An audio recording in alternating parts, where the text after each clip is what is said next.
Hello, everybody. Welcome to episode 40 of Film Gold. And this is Monty Python's The Meaning of Life from 1983. This is technically a swapcast with Luke's English podcast. So my old friend and comrade, we've done a lot of work in inverted commas before. This is a swapcast. So Luke, how are you, mate? I'm doing very well, thanks. Nice to be talking to you. Nice to be doing another podcast episode. Monty Python again. We said last time that we would have to do the meaning of life, and so here we are. We're going to talk about the meaning of life, which is what you've been building up to, I think, certainly on your podcasts. Yeah, we'll talk about the meaning of life, and then we'll talk about the film at the end.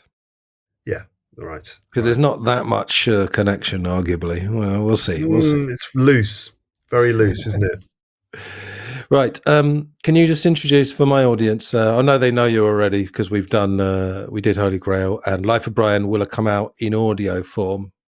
I'm not going to confuse myself too much. People might be watching this video before Life of Brian's come out in audio, but I'll let you worry about that, viewers. Okay. Yeah, go on, introduce your podcast, please. So I do a podcast for people learning English all around the world, and I've been an English teacher for a long time. And so I do a podcast for, people learning English, and I do episodes about all sorts of subjects. And the main idea is that people can get lots of listening practice into their everyday lives by listening to something. And, films, TV series can be actually very difficult for learners of English. And so listening to a podcast can really, really help people. And I'll talk about anything and everything. And I do talk about a lot of sort of British culture and British films and things, comedy. And yes, we've done Monty Python episodes before. And so it is natural for us to continue and cover this film, which is not their third film, actually their fourth, technically their fourth. Even their fifth, I think. Fifth? Really? I think Hollywood Bowl was the year before. So does that count as a feature film? Kind of, yeah. I don't know. I wouldn't even say the first film counts, but yeah, it's somewhere between 3 and 5 films. The thing about the first one is that the first one was called Now for Something Completely Different. I think it's And Now for Something Completely Different, and it was a film of their sketches which they'd done for the BBC TV series, and they took a selection of the sketches and actually filmed them on film. So it is they're shot on film. And then it was presented as a feature film. I don't know if it was on general release in the UK. I think it was it was actually for the American market. That's why they even changed it. Obviously did it on film. Yeah, I think they were trying to crack America at that time. I think. Okay. Yeah. So that was, and now for something completely different. Then they did the Holy Grail. Then they did Life of Brian, and then there's the Hollywood Bowl, which was done while they were writing this film. Yes. And then this film came out, which was their last last Monty Python feature film. Yeah. Just go back to your podcast for a sec. Let's have a couple of real quick questions. When was the first episode, and what was it about? Right. First episode was in April 2009. Wow. Long time ago. You got in there early, I think. I got in there really early. And the first episode was just an introduction. It's called Episode 1, Introduction. Very original. And it was, as you might expect, an introduction to me and my podcast and what listeners could expect from it. And I remember distinctly where I was. I was in my brother's bedroom in our old family home. I was there for the Easter holidays, I think. And that was where I chose to record the first episode on my laptop. Yeah. Fab. And how do you balance the English learning with general topics? Do you do topics about grammar or anything like that? Occasionally. So I've got the free podcast and I've got a paid subscription as well. And in the paid subscription, the sort of premium episodes, as I call them, I do teach vocab, grammar, pronunciation. So I'm directly kind of teaching language in those episodes. But then in the free episodes, I kind of just sort of aim to go for more of a topic-based approach. And I will teach things in there too, but normally I'll talk about different topics. Like recently I did a series about using technology in everyday life, and I tried to include all of the different ways that we have to deal with technology, the sort of ethical issues and the privacy issues and the data concerns and just all the stuff that we all have to manage. And I try to throw in as much of the terminology that, people use today. So I do these sort of like rambling episodes about different topics, and I'm consciously using certain vocab, and then often in the paid ones, I will pick apart the vocab and actually teach it more specifically. But it's mainly topic-based stuff, really. Yeah. You did a brilliant sleep meditation using reported speech, was it? Was there? I'm sure it was reported. Was it reported or relative clauses? Maybe relative clauses. Yeah. So I decided to do. So I do stand-up comedy as well, although I haven't done it for about a year. I'm sort of on a hiatus at the moment for various reasons. But I like to try and include comedy into what I'm doing as well. And so I've done several sort of sleep meditation episodes, and the one that you're talking to, I did a lot of sort of Darren Brown influenced nonsense, trying to hypnotize people into a state of sleep. And then when I got them there after about 20 minutes, I just read out some pages from a very boring grammar book. I found like the most boring grammar stuff I could find, which was about relative clauses, and read that stuff out, because I've noticed that in my lessons in class, although the students want grammar, when you actually do it, when you're reading through grammar rules, while or before you do some exercises, the way that grammar is described is just so dull that it really is sleep inducing. So I thought, why not, instead of trying to use this grammar teaching to teach people grammar, why not use it for another purpose, which apparently it's much better for, which is making people fall asleep. And it works. It really works as well. Yeah. The episode works. Did you listen to it? Did you fall asleep? I think I listened to it during the. No, I think I listened to it during the day. Okay. Why? I don't know. Yeah, I don't. Because you're a bit of an insomniac, I think, aren't you? You I'm better now, but I certainly was. Yeah, I should. Yeah. You were kind of. It was kind of like the host. You as the host. It was like Darren Brown and Alan Partridge's love child. It was a bit of somewhere in the middle there. So I had to mention Partridge. It was definitely 5 minutes at the end.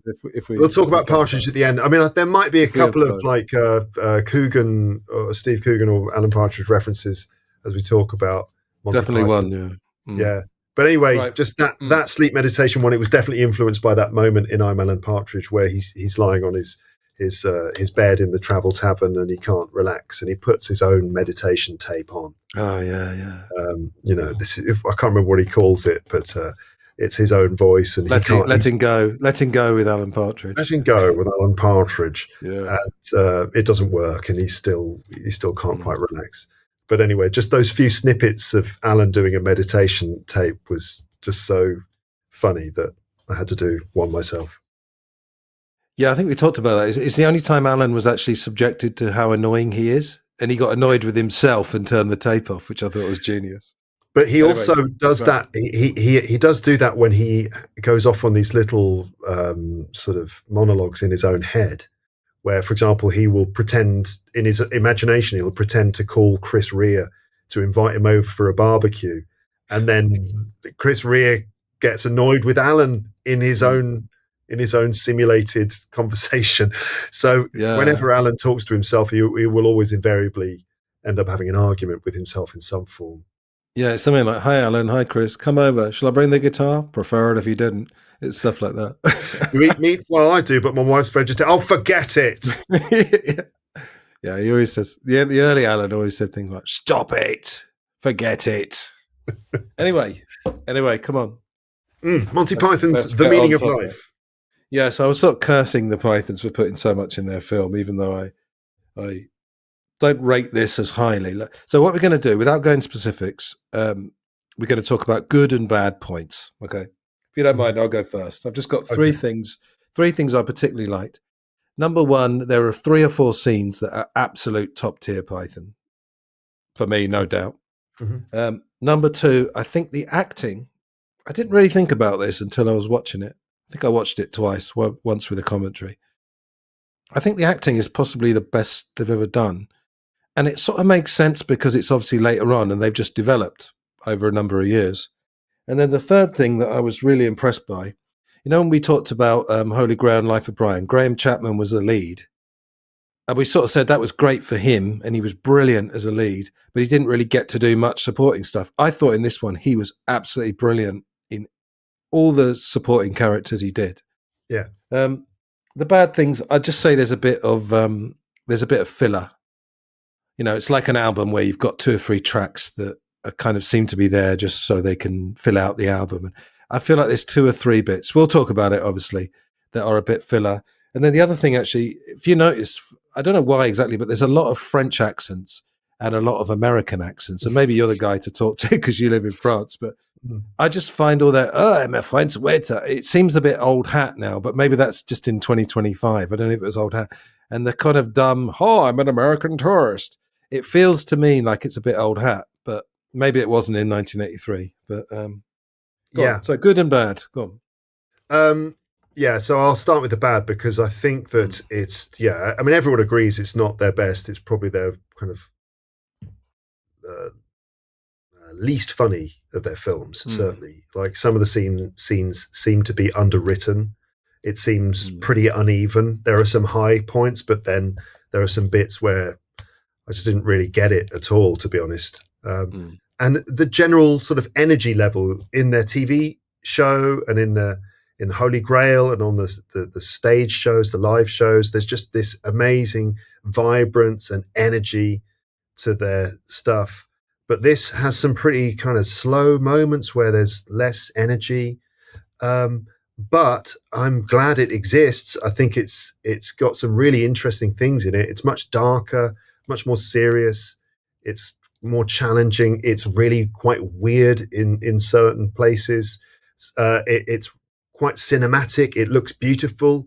A lot of it's really impressive. Some actually really impressive cinematic moments, and it's sort of impressive in its scope as well in some ways. But then, overall a bit uneven, and I think it really lacks a kind of through line or an overall structure, which was the thing that was so great about Life of Brian, is that they managed to combine funny sketches under one theme, the kind of Roman occupation of Judea, with the story. There is actually a kind of a story arc in there, and that was so powerful. I mean, there's that kind of thing works, whether it's comedy or not.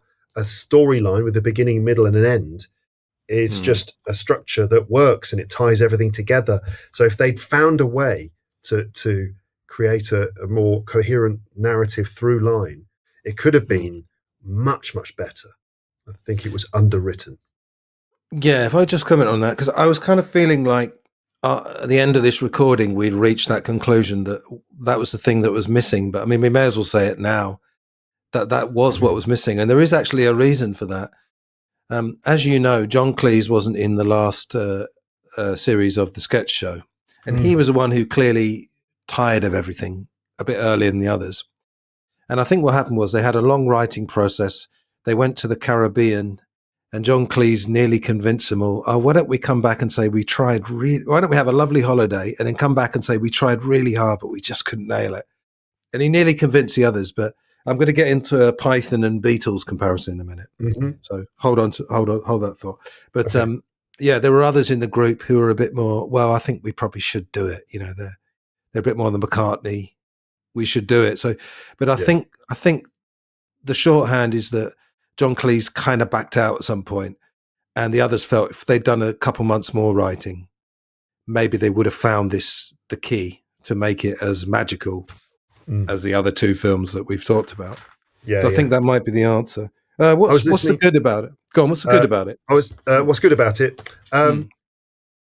Well, yeah, like you said, there are some scenes that are just classic Python, and we'll get onto those things. But other than that, just the weird kind of way that it's unconventional. It still feels like a breath of fresh air in a lot of ways, that you see stuff on screen that you would never see in almost anything else. You know, just weird like moments like the Find the Fish scene or Mr. Creosote, which is just so out there. And just other elements that I can't imagine happening in any other way other than Python being given a big budget and being allowed to do more or less what they want, which is also an amazing thing, that a big Hollywood studio, financed it and just gave them all this creative control. I don't know if that would happen today. I mean, surely it wouldn't happen today. Probably not. So just the fact that it exists is great, because even though it's underwritten and, maybe some of the members weren't fully invested in it or something, and even though there are these problems, it's still a great thing from these 6 guys who were so interesting and intelligent, and whatever they did, they would probably end up producing something noteworthy. Even if it doesn't make you laugh all the way through like the other films, it's still kind of just an interesting experience to watch it. Yeah, with the writing, it's funny you say underwritten. I kind of agree with you, but you could almost argue it was overwritten at the same time, in that they just got sick of it. They just got sick of, because apparently there's loads that went on that they got rejected, because as we've talked about before, the quality control was pretty strong. Basically, I suppose if all 6 didn't like it, then it got canned. Which is, it puts the pressure on, but it's going to keep the quality control. But I think, it's sort of overwritten and underwritten at the same time.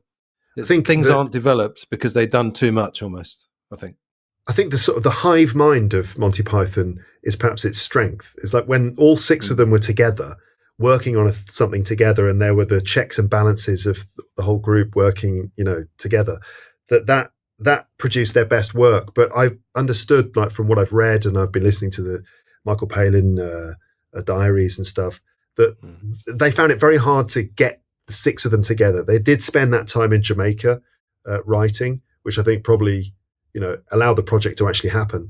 But a lot of the time they weren't able to get together in the way that they had done before, because they'd started to move apart. Another Beatles analogy is kind of like the end of the Beatles, that they just ended up, their lives started to pull them away from each other, and they couldn't really, when they've got their solo careers, that they're all thinking about what we're going to do over the next couple of decades. They're all developing in different directions. So it's just very hard for them to physically be together in the same space.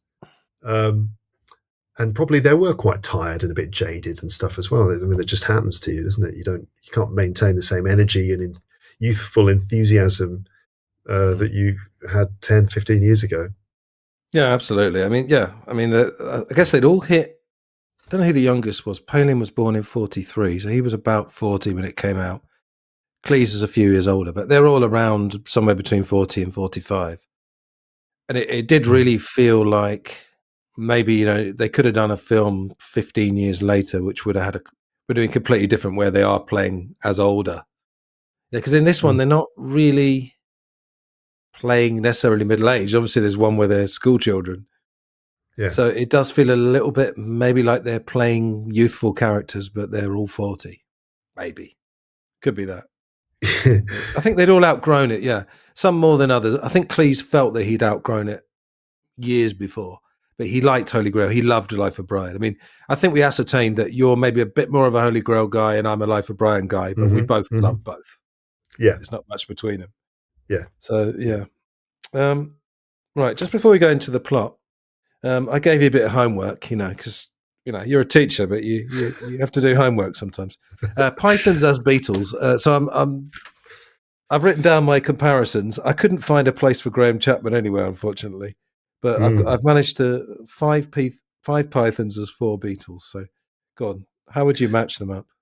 Oh, so my approach was there's 6 of them, right? So I've kind of squashed 2 pairs together. So I've squashed Graham Chapman and John Cleese together. Yes, I nearly did that. Yeah, I nearly did that. Then I just reduced it down to 5. But sorry, go on. Terry Jones and Michael Palin, I squashed them together. Absolutely. And then you got Eric Idle and Terry Gilliam. So it's like these 2 things. I found it really hard to make a genuinely meaningful connection between them. But it's something like the Chapman-Cleese combo is somewhere like John Lennon. Yeah. And then the Michael Palin, Terry Jones side is more like Paul. I'm not sure exactly how, but it seems to work. And then there's the other 2, but I don't know. I guess Eric Idle is George because, I mean, he was like mates with George and to an extent in the same world as George.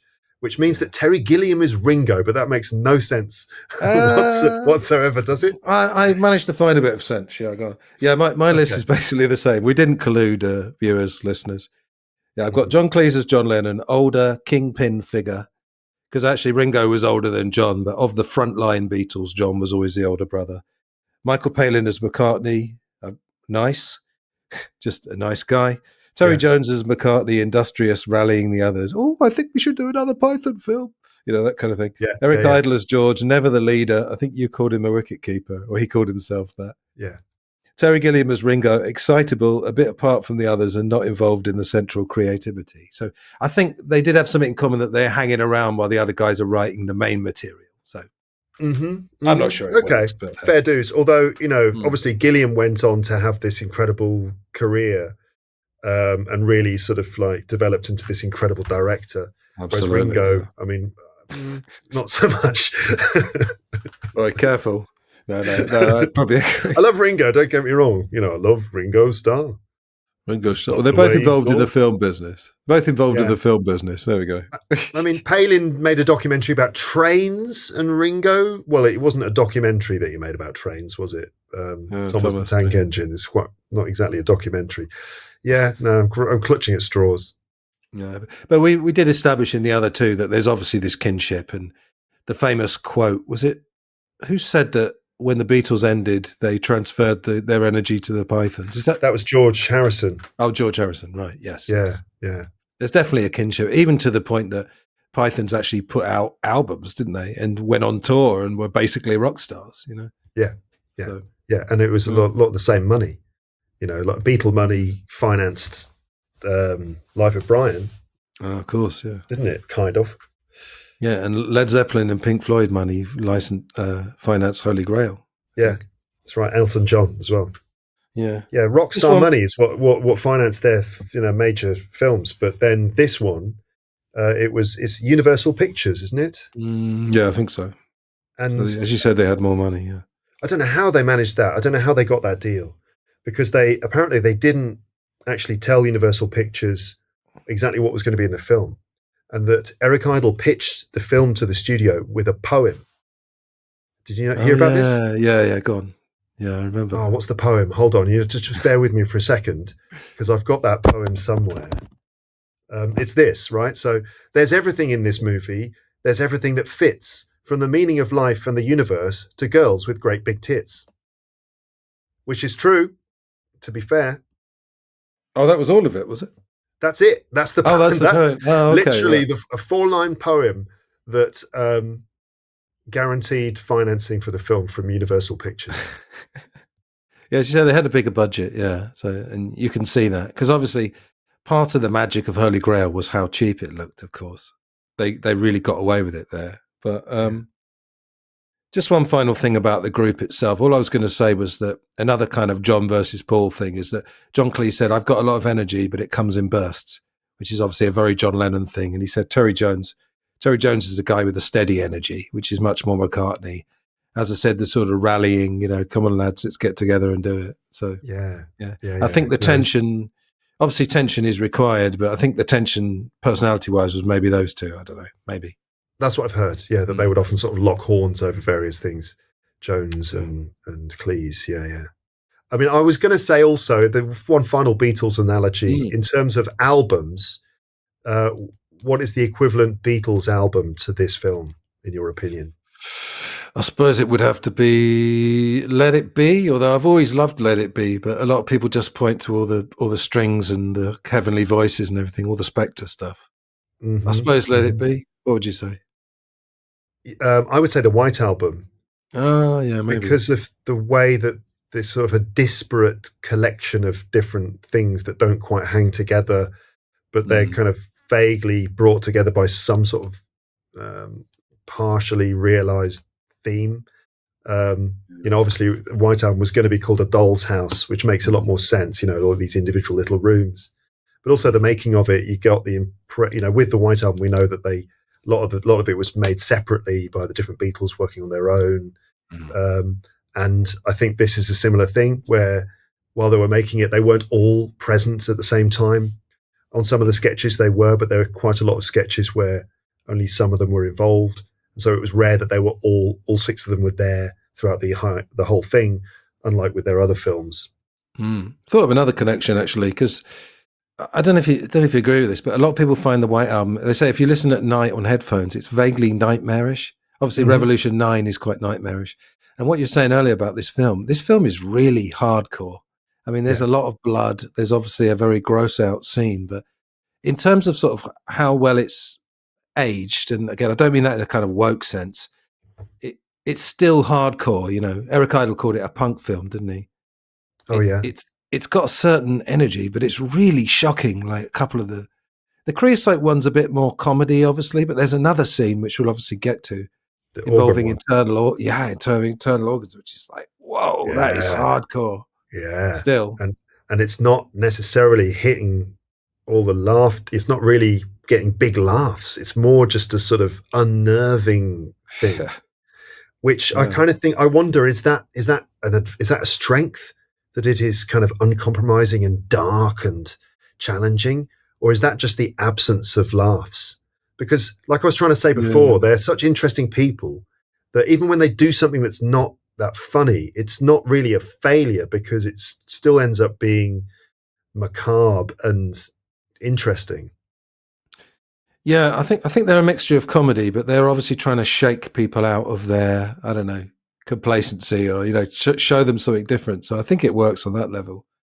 You know, they're trying to say, well, we're not run of the mill in any way. You know, it's going to be surprising as well, because I don't think anyone would have been expecting that in the middle of a comedy film, something that's really not very funny. Although there's funny stuff going on in the background, and then you get this amazing song, obviously, which is just I adore.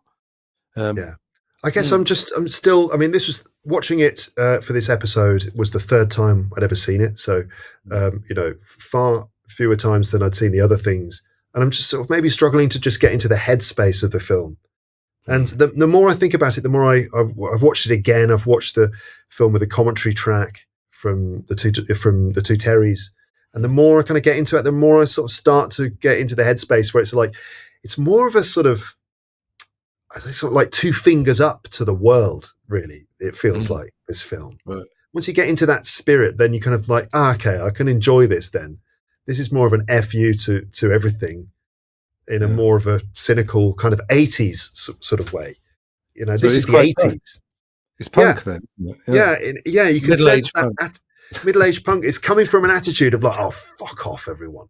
And there's a scene actually where one of the characters does tell the audience to fuck off. He directly says, oh, well, fuck off, which is a great moment. It's fun. So, yes, it's different. It's got different energy and maybe comes from a different place compared to their other films. I just find, I'm sure you get the same, when you're preparing for a podcast and, you get what I call, put on my podcast trousers, so to speak, metaphorically. And, you sit down and considering you don't really need to wear trousers while you're doing this. Yes, that's right. I'm actually, anyway, wearing tracksuit trousers. Right, okay. Enough of that. No, it's funny that the good films, or in this case, the good scenes, get better because you scrutinize them and you see how really great they are. But then the other ones, there's 2 or 3 scenes here that I think if I watch the film 20 times, I'd just get more bored by them. They're not terrible, but they're a bit filler, they're a bit generic maybe. Yeah. But right, if you're up for this, we're going to have to go. I don't want to rush this, obviously. I love talking to you. We always have a great time. But we're going to go through each scene, so we might have to be not quick fire, but medium fire. So, okay. What we've got actually on Wikipedia was quite nice. There's a very, very quick one-line synopsis of each scene, which is going to help. Yeah. So, supporting feature, Crimson Permanent Assurance, launched on the high seas of international finance.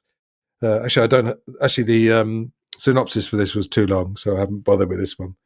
But the shorthand, Terry Gilliam, I think at this point he'd made Jabberwocky and Time Bandits. I'm a big Gilliam fan, although I don't think I've actually seen either of those 2, or I saw them so long ago. Yeah, I can't remember them very well.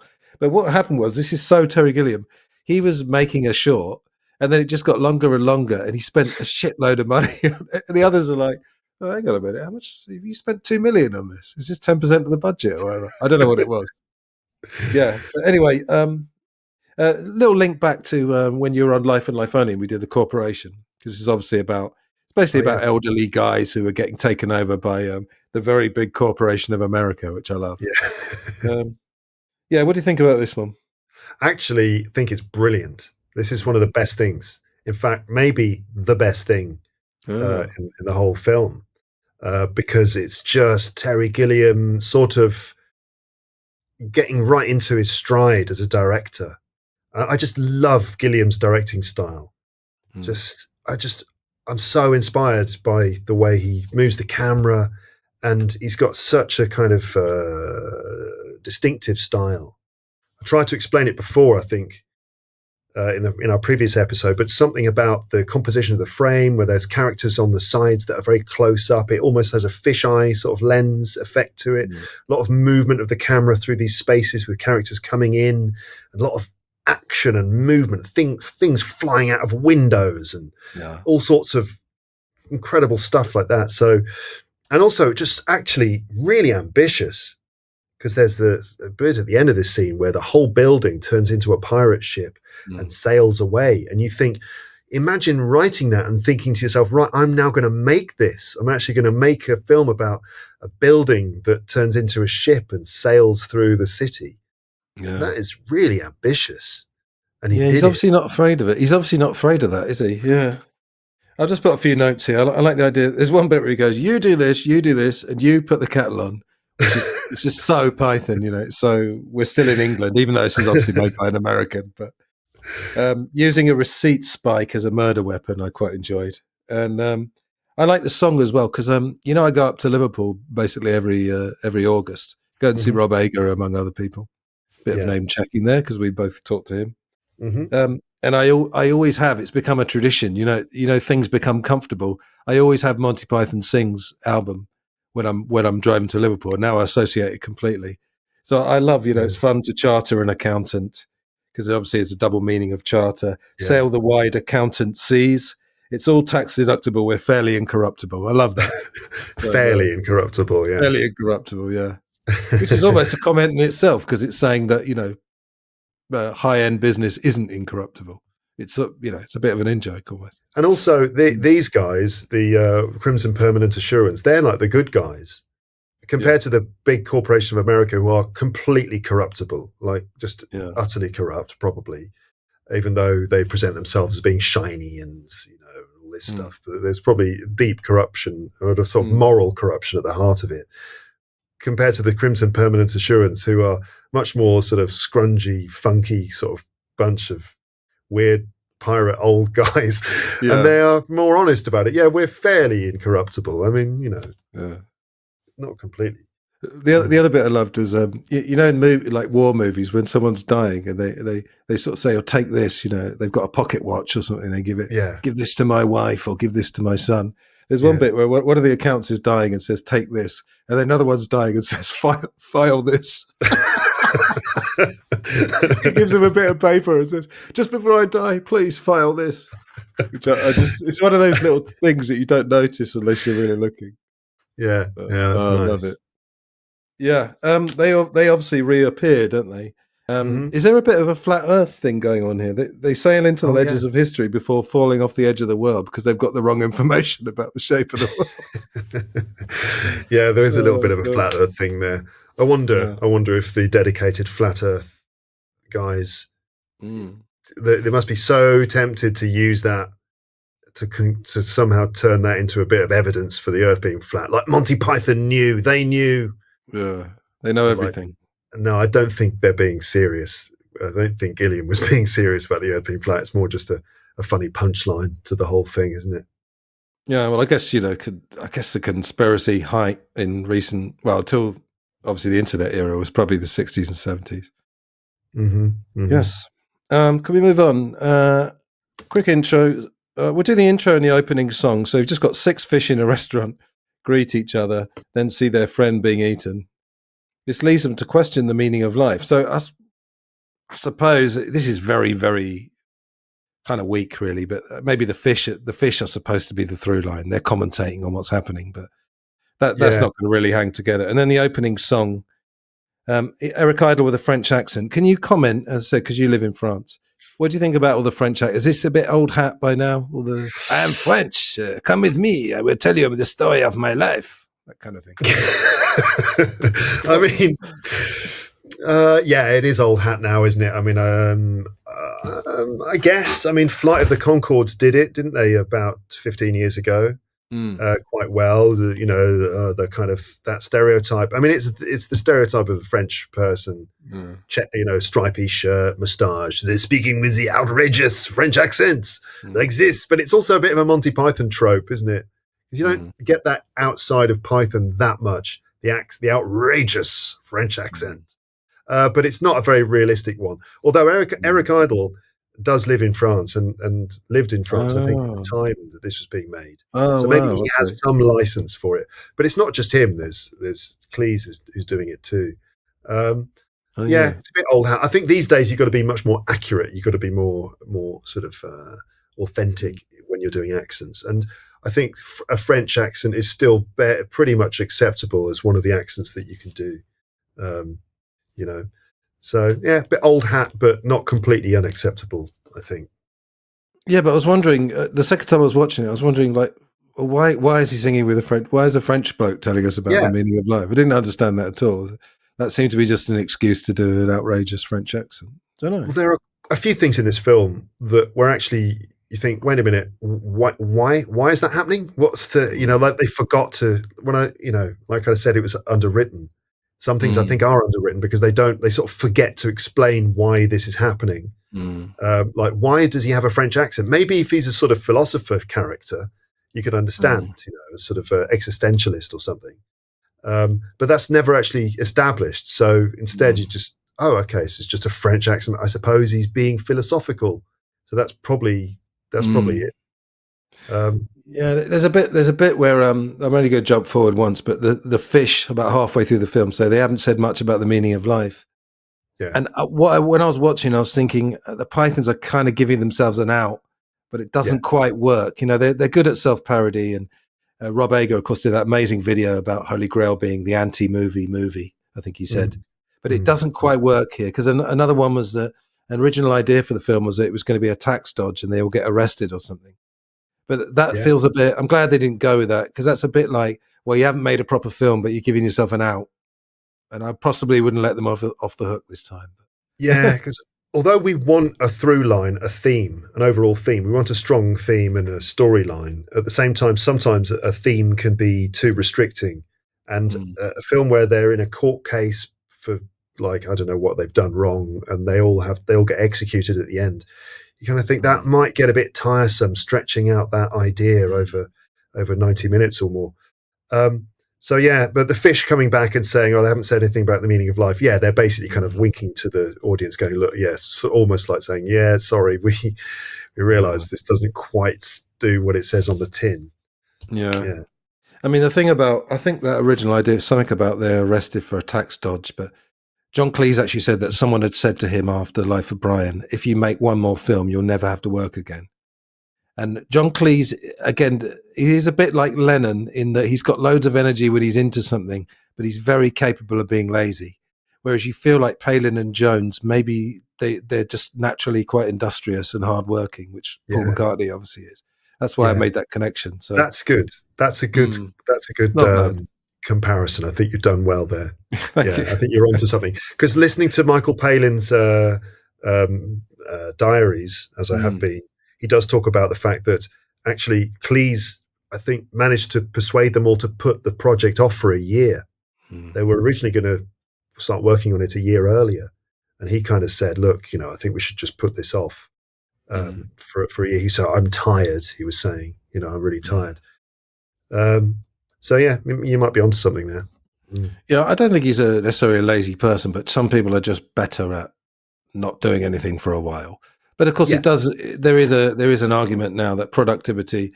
There's some line I read in one of the millions of self-development books I've read about something that sometimes the most productive thing you can do is relax, because you've got to recharge the batteries. If you just keep going and going and going, maybe that's a bit counterproductive. Yeah.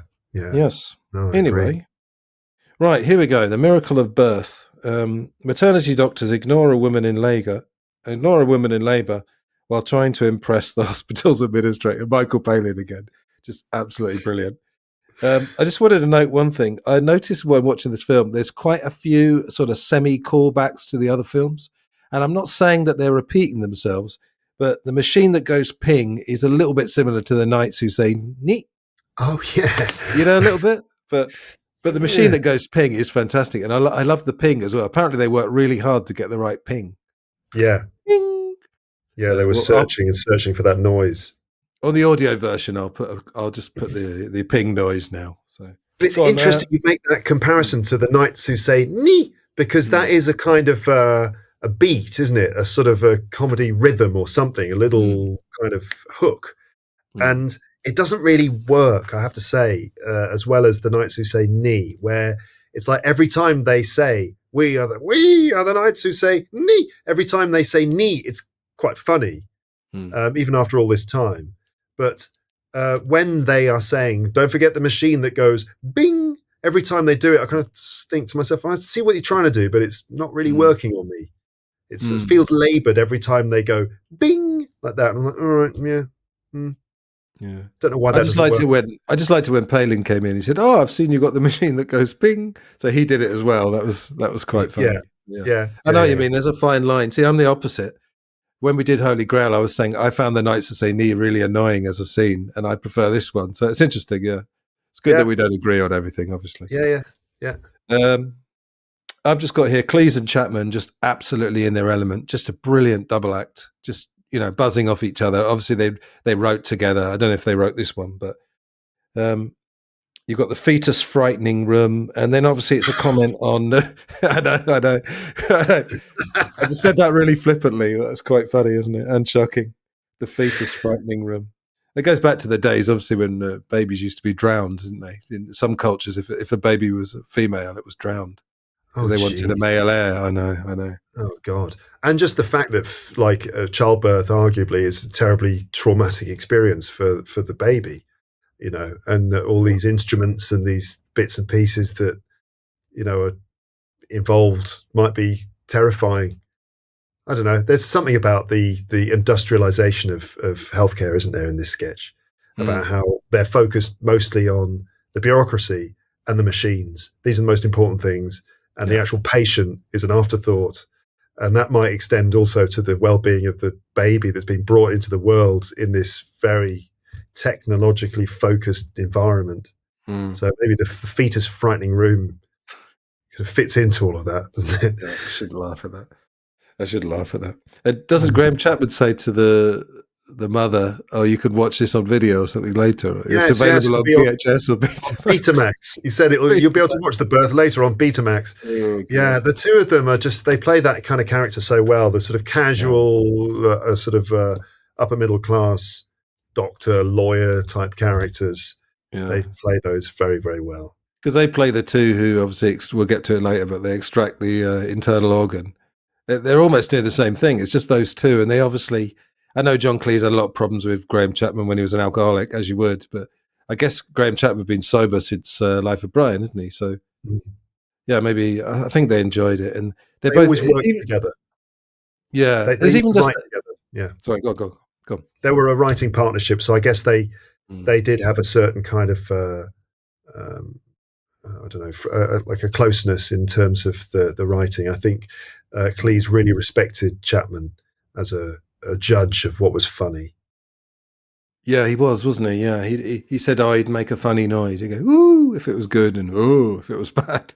Yeah. Because they also very close. Yeah. They all say Graham Chapman wasn't really there. He was one of those people that he was there, but in some way he just wasn't there. Either because he was drunk or even later on, I think they felt that he was just this weird kind of spectral presence almost. It's strange. You also got the strange thing, I'm sure we talked about this, of Cleese and Chapman being exactly the same height and tall, and Jones and Palin being more or less exactly the same height and short. I'm not saying there's anything to that, but when you've got those two the same height and they're both tall, there's something quite commanding about them, Yeah. I feel like they're the same height, quite tall, and I feel like the rest of them are all the same height and short. I feel like it. But actually, listening to Michael Palin today, there's a section in his book where he talks about going to get a health check. and he's told that he's 5'11" tall, which is just shy of 6 foot. So he's not even short. So it's weird that we have this idea that there's like the tall ones and the short ones, because none of them were really short, you know. Yeah. Maybe it's just the other two were just exceptionally tall, and so by contrast, the others seem short. Yeah, they seem shorter. Yeah, you're right. Yeah, funny line. Is it a boy or a girl? It's too early to assign gender roles, which is quite funny. The mother says, "Is it a boy or a girl?" Let's not worry with let's not assign roles. Right, I'm going to let you take the floor for this one, because the next part I just think is utter genius, both the Catholic part and the Protestant part. So, in Yorkshire, a Roman Catholic man is made redundant from his job and informs his numerous children that he must sell them for scientific experiments because he couldn't wear a condom. Right, give us a short version if you can.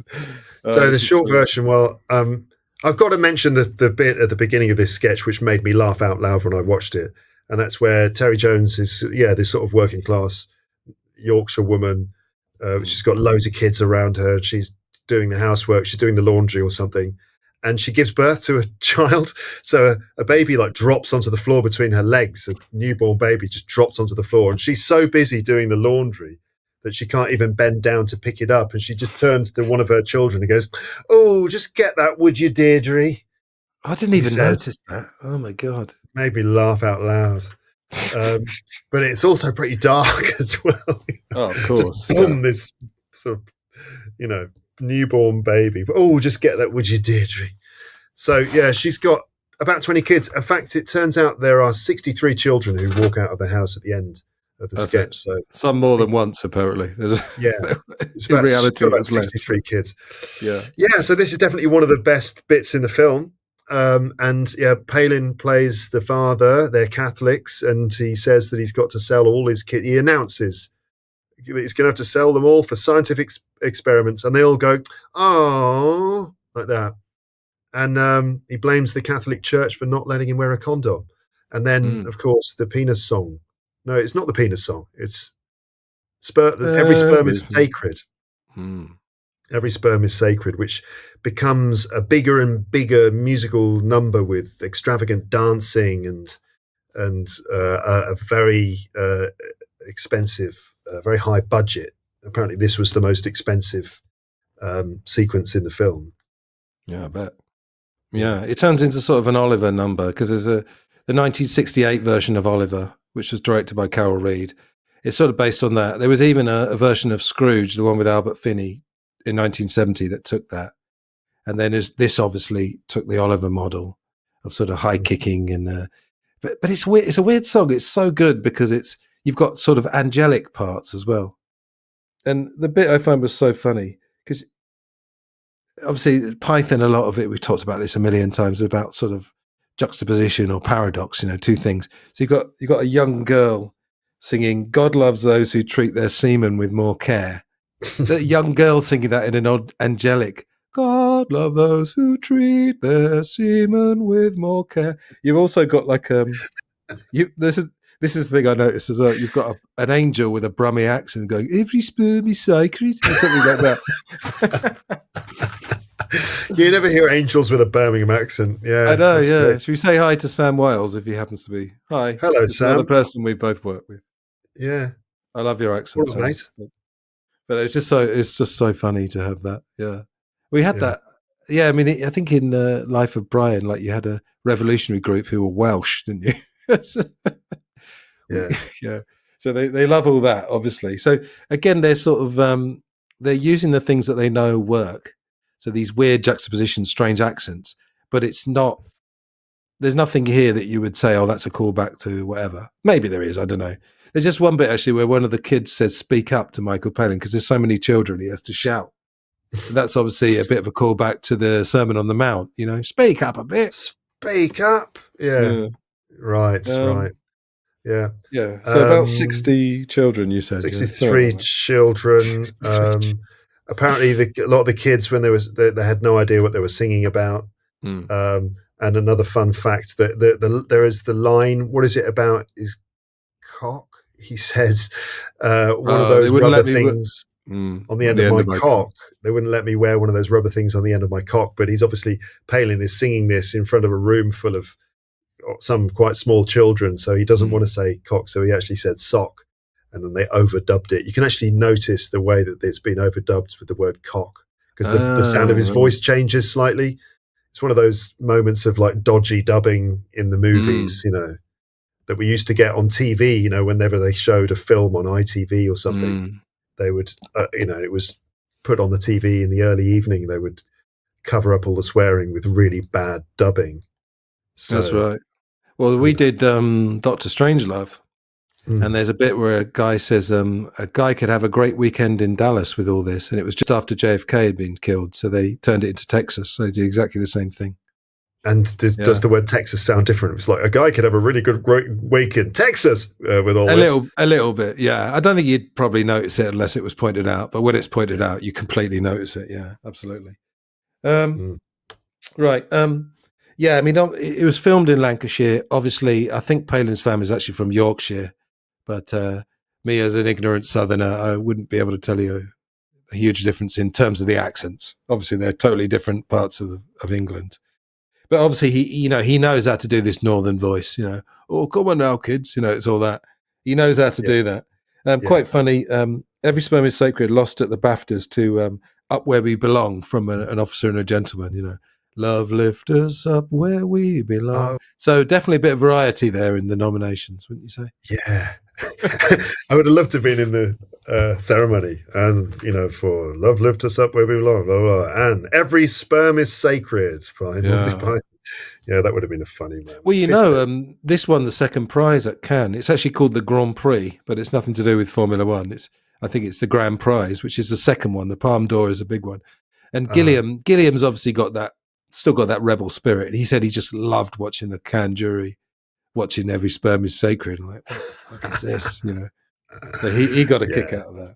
Yeah. Wasn't it? Who was it who said? I think Eric Idle maybe said that part of the reason why this is a pretty dark joke. Part of the reason why they won that is because Orson Welles was one of the judges on the panel, and he like kind of he associated with Mr. Creosote, or he kind of like, you know. Yeah, we done lots of Awesome. We did a 3-parter, and then I did a 5-parter on Citizen Kane. So that's a good reference for my audience. Yeah, I learned more about Orson Welles from listening to those 3 episodes than I ever learned from anything. It was amazing. Yeah, good old Ghosty. Ghosty, yeah, wow, what a great collaborator. Yeah. Right, quick mention of the Cunt song. We should mention that, shouldn't we? Steve Coogan. Oh yeah. So in The Trip, which is a series that you and I both love, Coogan and Bryden playing versions of themselves, there's this brilliant bit where Steve Coogan, as a version of himself, has a dream. And a guy comes up to him and goes, "You Steve Coogan?" He's like, "Yeah." "Aha!" And he says, "Is it true what I've read about you, that you're a bit of a cunt?" And Steve Coogan's like, "Really? Where's that?" And he goes, "It's in today's paper." And he produces this paper that says, "Coogan's a cunt," which is quite funny. Yeah. But then Coogan says, in a very kind of earnest voice, "Whoever said that obviously doesn't know me." And he goes, "Are you sure?" And he flips the paper down. It says Dad. So Coogan's a cunt, says Dad.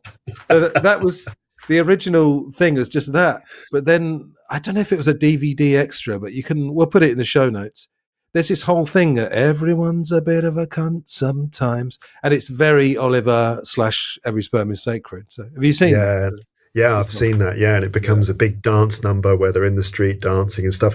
Actually, a great song with all the different ways that, you know, we can all be a bit of a cunt sometimes. Yeah, that's brilliant. It's a brilliant song, and I also think that it's quite a sort of I don't know how to say this. It sounds cheesy, but sort of like a healing kind of realization. Right. If you, because everyone is a bit of a cunt sometimes, and if you're going to accept that about yourself, that we all do things that are, you know, no good or whatever, selfish or whatever, then it does happen to us. You know, I got the impression that the song was Steve Coogan maybe healing, I don't know, like working things out for himself, or maybe I'm reading too much into it, but it's a great song and very funny and has kind of a nice message, actually, when you think about it. Yeah. Just for our vast American audience, the C word is not quite as strong in British English, is it? I think in American it's a fairly major diss. But it's a bit more throwaway in British English, would you say? It's pretty shocking in the States for sure, but in the UK, I think there's two versions of the word. There's the full-on, like, most offensive version, and then there's the more throwaway, kind of casual way that it's used, especially in some places, like in Scotland, I think, in Glasgow. It's like, like people say cunt, like the word one, like anyone could be any cunt. Oh, any cunt could do that. Yeah. Any cunt could do that. Exactly. Yeah. Meaning just any person, any, yeah. Yeah. Or you might say, oh yeah, some cunt told me that, blah, blah, blah. Yeah. Yeah. Something like that. Look at all these cunts. What are all these cunts doing here? Oh dear. Anyway, just for our American listeners who might be getting a bit sensitive. And then, of course, we cut, again, Graham Chapman, just absolutely brilliant. And the script is brilliant. A Protestant man, so you see these 63 children. As we said, they don't actually have 63 children. There's a few that come out of the house more than once. You got these children coming out. And, of course, Protestants are able to have sex without reproducing. They can put a condom on. But of course, the big joke is that this married couple have only ever had sex twice to have 2 children. So they're doing what the Catholics are doing. But in theory, they don't have to. So a Protestant man looks on disapprovingly and proudly remarks that Protestants can use contraception and have sex for pleasure, brackets, although his wife observes that they never do. Bloody Catholics filling the bloody world up with bloody people they can't bloody feed. Yeah. And every time he talks about having sex, his wife, played by Eric Idle, gets a little bit excited. And it's so good. Woo! Yeah. Like that, yeah. But no, she's ultimately disappointed because they never actually have sex. So yeah. Twice for 2 babies. He says something like, we can have sex with everyone. Ooh, can we? Like that. But they're not actually doing it. That's it. Yeah, it's fantastic. He starts talking about French ticklers, form of a condom. Oh, French again, there you go. But I think they were all very impressed with Eric Idle as the wife here. There's another thing I was going to say to you. There's lots of French and American. I think there's more Pythons as women in this film than maybe the other ones as well. I feel like there is. I think there are. And I feel like also the way that they've depicted, the way that they play women has developed somewhat. It's moved away from just the standard pepper pot, caricature to something a little bit more fully rounded. In fact, I feel like they embrace playing women in a much more realistic way. Don't you think? Like their depictions of women are much more 3-dimensional. Yeah, not fully 3-dimensional, but certainly a move on from previous 2.5-dimensional. Yeah, 2.5. Let's say that. Yeah, I think they all agreed, certainly up to a time, that Terry Jones was the best woman, and he obviously had the Virgin Mandy in Life of Brian, was very good. But it tends to have the same voice, and I think the others really give him a run for his money. Like Eric Idle in this scene, Michael Palin later on. Don't think John Cleese as a woman quite works. Maybe I can't remember Graham Chapman as a woman, but yeah, I think they give him a bit of a run for his money here. Yeah, definitely. Like Palin is this sort of announcer character in the middle and the end of the film, and Eric Idle. Yeah, I was listening to the commentary track, and I think it was Terry Jones who was saying that he thought that Eric Idle was the hottest of the female characters played by male characters, right? That he was the Eric Idle is like the best one. I can't remember the exact wording that he used, but he agreed that she was definitely the most attractive. Yeah. Well, there's I'll make a reference later on with Michael Palin as a woman. He looks amazingly like quite a famous woman, but we'll get to that in a bit. Oh yeah, okay. I wonder who that is. Yeah. Well, see if you agree, like if you can remember it. But right, part 2, growth and learning. A class of boys learn school etiquette before partaking in a sex education lesson, which involves watching their teacher, John Cleese, have sex with his wife. One boy laughs and is forced into a violent rugby match, pitting pupils against the schoolmasters as punishment. Now, just before we get to that, there's a sermon, and Michael Palin's going, "Dear Lord, oh, you are so big. Gosh, we're all very impressed down here, I can tell you," etc. I like comment that. on any of that stuff. Well, it's Michael Palin doing that great character, which is kind of a callback to the Holy Hand Grenade. Oh yeah, Brother Maynard. Oh yeah, Gosh, we're all so impressed at it. Take this, thy holy hand grenade. And yes, oh Lord, you are so big. We're all mightily impressed, I can tell you. Yeah, great voice, great little character there. I feel like they could have pushed that more. I feel like there was a little sketch on its own that could have been developed into something more, where he could have gone further into this sort of massaging the ego of God thing. But it sort of just moves on into a kind of a parody of the typical school assembly in that kind of public school. I think John Cleese said that it was more or less exactly what it was like to be in a school assembly in that sort of school in those days. And then the sketch where John Cleese's schoolmaster does the sex education class by actually having sex with his wife in front of the class. I mean, it's a funny idea on paper, but I don't know if it really worked for me. Oh, really? Oh, interesting. No, I don't know. I just didn't really.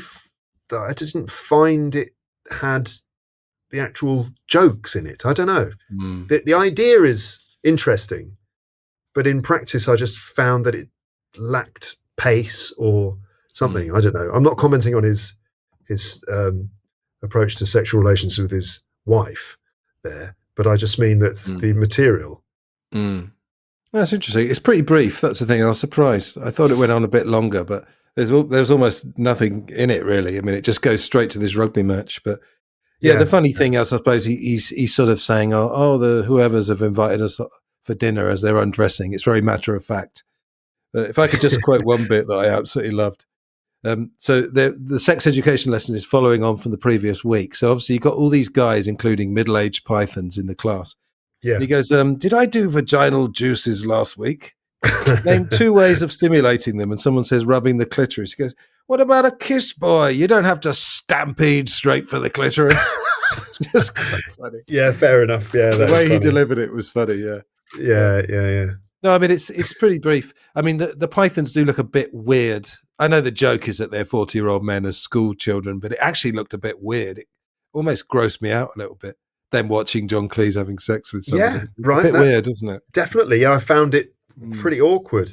I also think something about the pythons on film, doing sketches on film, seems to kind of, I don't know, it makes it all too shiny and cinematic. Where I like the kind of directness of the stuff that was done on video. I think it was done on video, the original TV series, in the studio, these dodgy studio sets.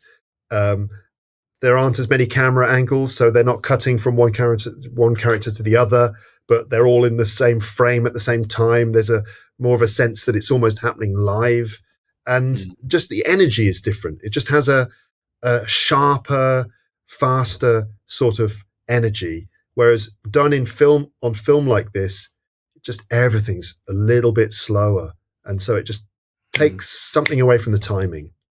Yeah, interesting. Right. Yeah. And should we just very briefly, just again for overseas listeners, public school is essentially private school. I won't go into the history because the only time I ever researched it was when one of my students said, why are you saying public school if it's private school? And I researched it and I can't even remember, to be honest. But anyway, yeah.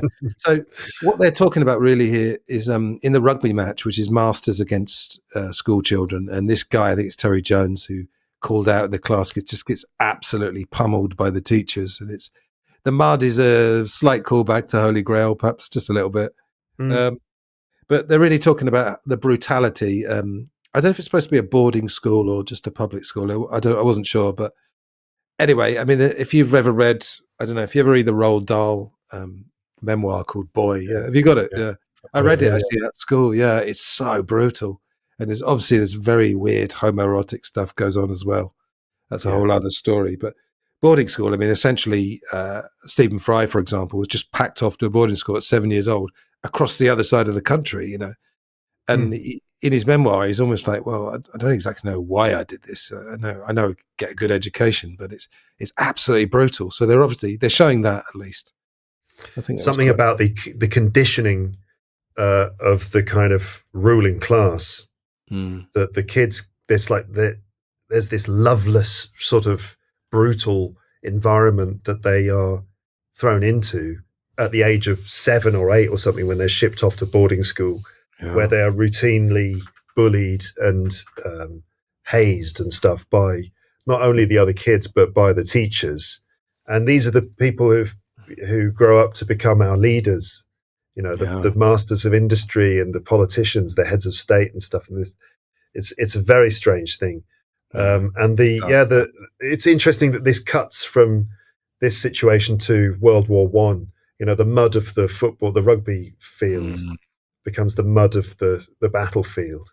Did you notice the two trees, the goalposts and the two trees? Did you notice? Oh, I didn't notice the goalposts and the two trees. But I only know that because it was pointed out. Yeah. Right. It's the same character, though. He kind of looks into the camera, having been sort of beaten up by his schoolmasters on the rugby pitch, and then he opens his eyes, and there he is on the battlefield. And I guess you could draw a comparison between, something about, first he's getting roughed up by the people in charge, and then he's being sent off to fight for his country. Yeah, absolutely. The transition, isn't it?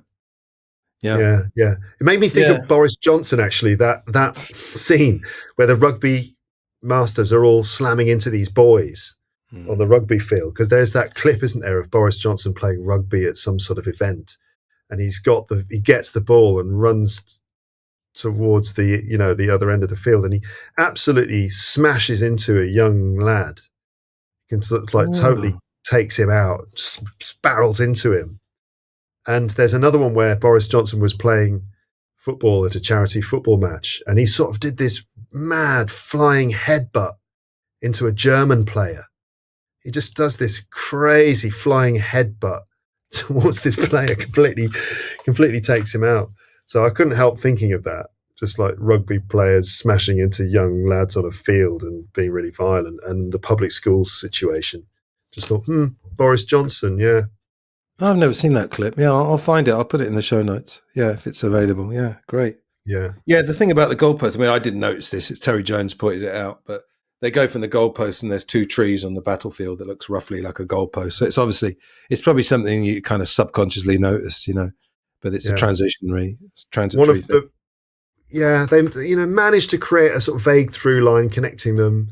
I don't know if I don't want to try and make it an analogy between the rugby field and the battlefield, because I'm going to make it very clumsy. But there's something in there, isn't there? I don't know. You might be better at making that comparison than me. No, we've talked about War and Life Only, and this whole idea of the seamless transition.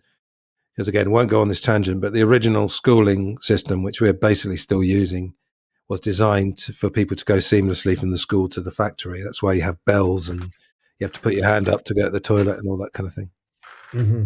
Don't think about that too much, because I told one of my classes in Spain. They said, "God, we were so traumatized. We spent 2 hours talking about that."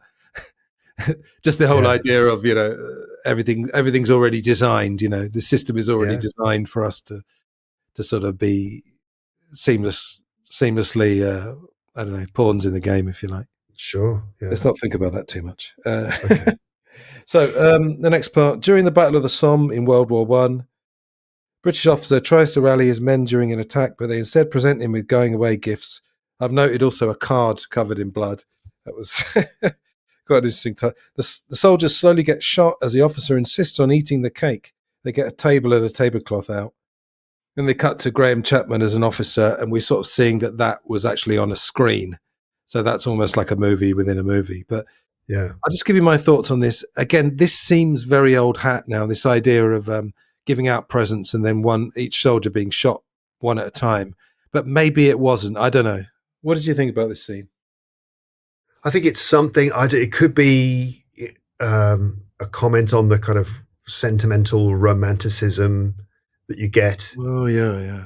Period drama set around the world, around World War One, emphasize the kind of the relationship between the officers and their men and how close they were, and it gets all sentimental, but it also kind of cuts through that sentimentality because they disagree, because they're like, we've had a bit of a wit round, sir, and we've got these things, and they obviously they're presenting these ridiculous gifts that there's no way they could have procured these things in the situation they're in, but there's like a big clock and a grandfather clock and all this stuff. But then eventually he says, oh, no, you really didn't need to. You shouldn't have done that. And they all get offended. Like, oh, you shouldn't have said that, sir. Oh, yeah. And it all goes wrong, and there's like this class conflict going on in the middle of it all. So I feel like there's a lot of ideas that have been thrown in about the sentimentality of war films, and then the complexity of the class relationship between the soldiers and their officers, and obviously the futility of war and stuff. But, again, it's well written because you've got some nice lines in there, about making the cake, like, look, he worked on that cake like no one else has ever done. Some nights it was so cold we could hardly move, but Blackie, he'd be out there slicing the lemons, mixing the sugar and the almonds. Yeah. It's nice writing. Yeah, it's obviously, as you said, it's a nod back to British war films. It's sort of parodying them. I noticed as well, as something we've talked about, I can't remember which one we were talking about, but Blackadder Goes Forth, which is a fabulous series, obviously Blackadder took a fair amount from Python anyway. Yeah. But I noted down a few names because there's a soldier called Spadger. He goes, Spadger! And I just went back to Blackadder Forward in the last episode where they're talking about their war experiences. Hugh Laurie, as George mentions, bumfluff, sticky, and strangely brown, as some of the people he signed up for the war alongside, So there's a bit of that, isn't there? Yeah. Characters called Spadger. Yeah, things like that. Funny nicknames from the kind of turn of the century, yeah. Yeah, very good. It's fun. But do you think is this one of the best scenes? Is this sort of middle ground? What do you say? Middle ground. It's okay, isn't it? Yeah. It's all right. As I got into the writing and listened to the lines, but there's just not quite enough of that. I feel like they could have emphasized the most ridiculous moments, which is basically, Palin ranting about how difficult it is to make a cake when you're in the trenches. It kind of gets up to that level. It's like in Holy Grail, my favorite scene, the constitutional peasants, where the king has an argument with a peasant and they're arguing about the sort of constitutional makeup of the country. And it's like the argument is carried out at this high level of anger, and it's so ridiculous and so exaggerated. But I feel like this scene takes a while to get there. They do kind of get there, shouting about how difficult it was. You try trying to get butter to melt at 15 degrees below zero. There's love in that cake. Those lines are good, but it takes them a bit of a while to get there. I think the pacing, the writing, it's not quite as refined as their previous stuff, I think. So yeah, average, this one, I think. Yeah, I must say, preparing for this show, there's certainly no shortage of ideas. But that's maybe the problem. As we're saying, it's kind of overwritten and underwritten at the same time. There's so many ideas, but they didn't quite, as you said, it's underwritten in the sense they didn't quite develop it. So you've just got all these ideas flying around. It's almost as if maybe they ran out of energy to put it all together. I think that's probably what you said at the beginning anyway. Yeah. Yeah. I reckon that's it. Yeah. Right. Now we get to, this could be my favourite Python scene ever. I mean, I've grown to love, I said on the last show, I've grown to love Michael Palin. Yeah. Just so much as a guy and as a comedian. So we get marching up and down the square. For the audio audience, I will 100% I might put the whole thing, but a modern army RSM bullies his soldiers to say what they would rather be doing than dismisses them. If I could just quote my favourite line, what about the rest of you? Everyone quite content to join in with my little scheme of marching up and down the square? And he even gets that little bit at the end of the voice. Square? And a bit where he goes, I'd rather be with a wife and kids. Would you now? It's that. I can't do the voice, but it's... What about this? Go on. Do you love it? Absolutely love this. Do you love it as much as me? Oh, no, I love this. I absolutely love this. I mean, this is what I want. This is what I want from Python. This is what I want from Michael Palin. A really over-the-top performance, like really cranked up all the way up to 11. And, somehow by getting up to that kind of level, it forces the comedy through, I still think it being on film makes it still seem weird. I think if this had been a cheaply made sketch on TV, it would have been just as funny, if not funnier. Mm. But I just love this performance. It's so great. He's just shouting at the top of his voice. So, so mad. I love it. Yeah. But of course, for those, I'm hoping people who watch the film before they're watching this or listening to this. Yeah, obviously the whole point is that he's bullying them, but then he just lets them all go. One's learning the piano, one wants to be with his wife and kids. At the end, he goes, "What about the rest of you? Rather be at the pictures?" And they go, "Yeah." So he just dismisses all of them, which is very good. And some really good comic timing in it as well. The delivery of the lines, right? Would anyone rather be doing anything else than marching up and down the square? And one person's like, what is it? I'm learning to play the piano. Right, off you go then.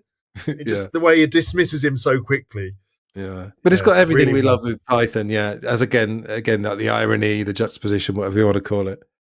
But just that voice. I mean, because he's not copying a voice from a film, but you can just recognize it. It's almost better than the voice. If I can make another McCartney reference, songs like Honey Pie. Mm-hmm. They say it's a parody of the 30s, but it's better than the actual stuff from the 30s. A bit like that, It's such a good parody that it's better than the thing it's parodying. Yeah, it's more authentic than the thing it's parodying, which is brilliant. And when I watch this sketch, I think to myself, "Wow, this is like the League of Gentlemen. This is, Reece Shearsmith. That's his name, right? I feel like Reece Shearsmith could do this as well. It's almost like this gave birth to Reece Shearsmith. I've seen so many of his performances that are like this. So yeah, I think it's just great, and I'm sure it's influenced a lot of other comics that have done really good things as well. Yeah, I never thought about that, because the League of Gentlemen, they are like Python in that they can interchange, where one's a very meek character and one's a bully. They can interchange very well. I'd never thought about that, because I'm not a massive League of Gentlemen fan. I do like it, but I'm not a hardcore fan. You're a pretty big fan of that. Yeah. I wasn't when it was on. I didn't really get it when it was on TV, but it's one of those things that every now and then the sketches pop up in my YouTube feed or whatever, and I watch them, and I just like, some of them are absolutely brilliant, especially Steve Pemberton. Wow, what a performer. And just, if you're looking for something that's a similar level of extreme, like character-based stuff with a very, very intense, high-pitched sort of performance, you get quite a lot of that in the League of Gentlemen. Like there's just some of the characters that Steve Pemberton has done.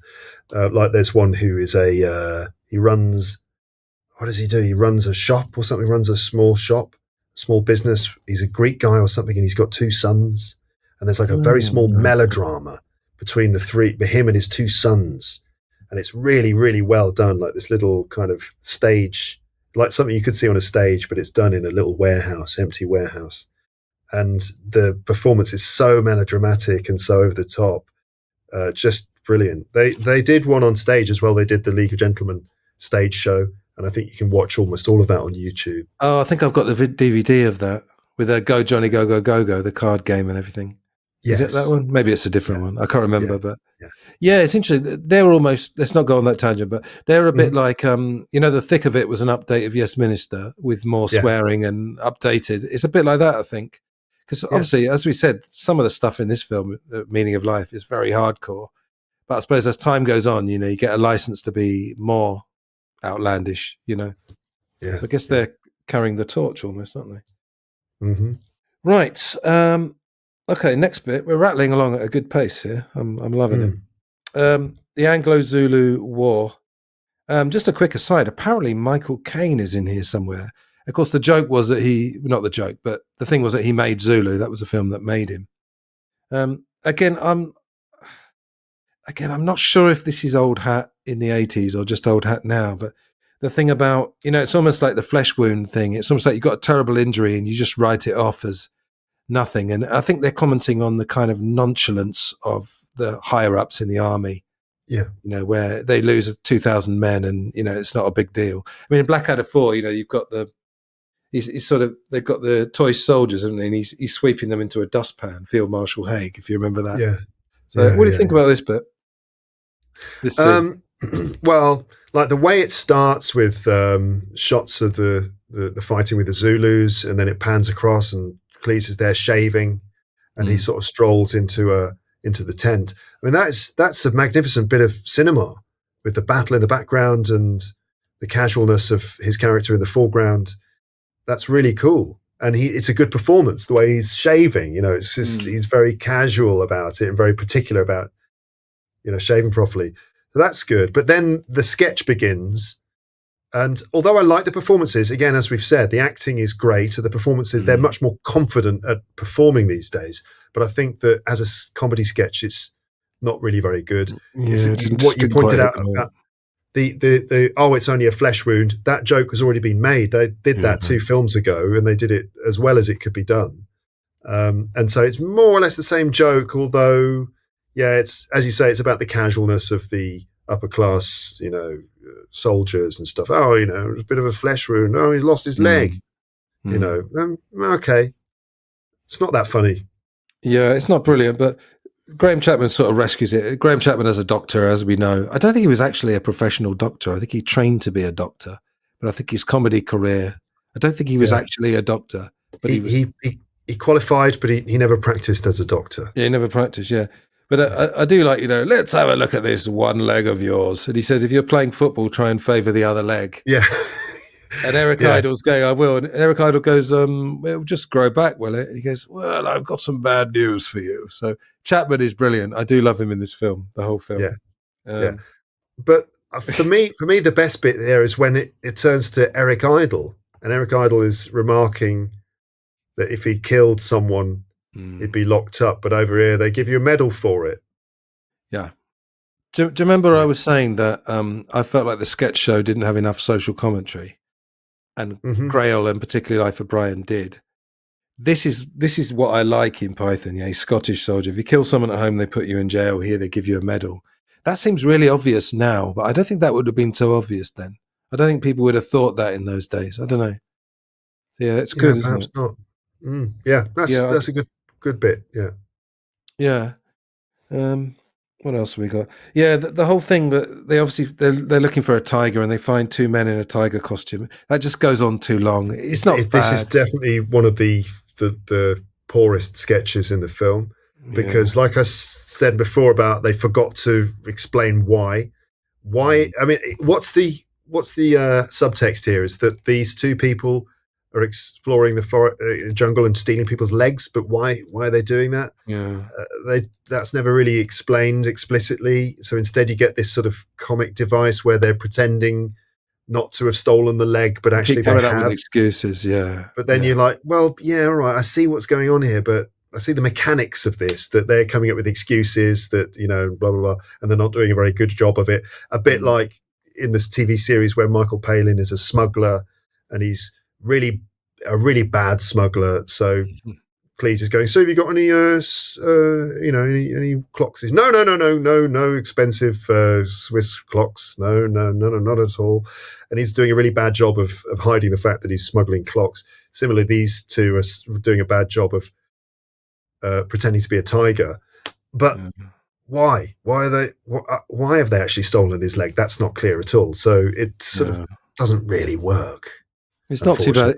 It looks good, as you said. I mean, they on the commentary they were saying about how good the costumes were, and this film certainly looks good. You can't argue with that. But yeah, there was again a bit of a callback, because you got them going on and on about their excuses, and Graham Chapman's going, "Shut up!"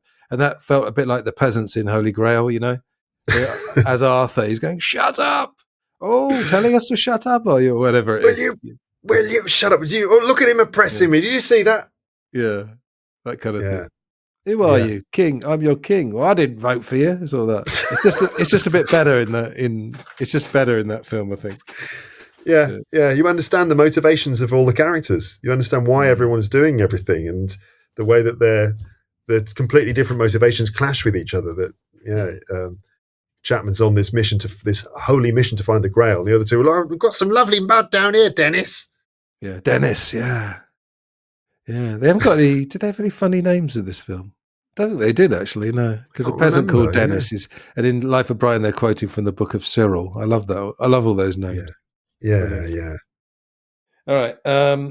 Middle of the film now. Middle of the film, Find the Fish. So I've got Terry Jones with huge hands and cat's whiskers, Graham Chapman in bondage gear. Anything to say about this? And that weird elephant character who strolls like a troll, towards the camera.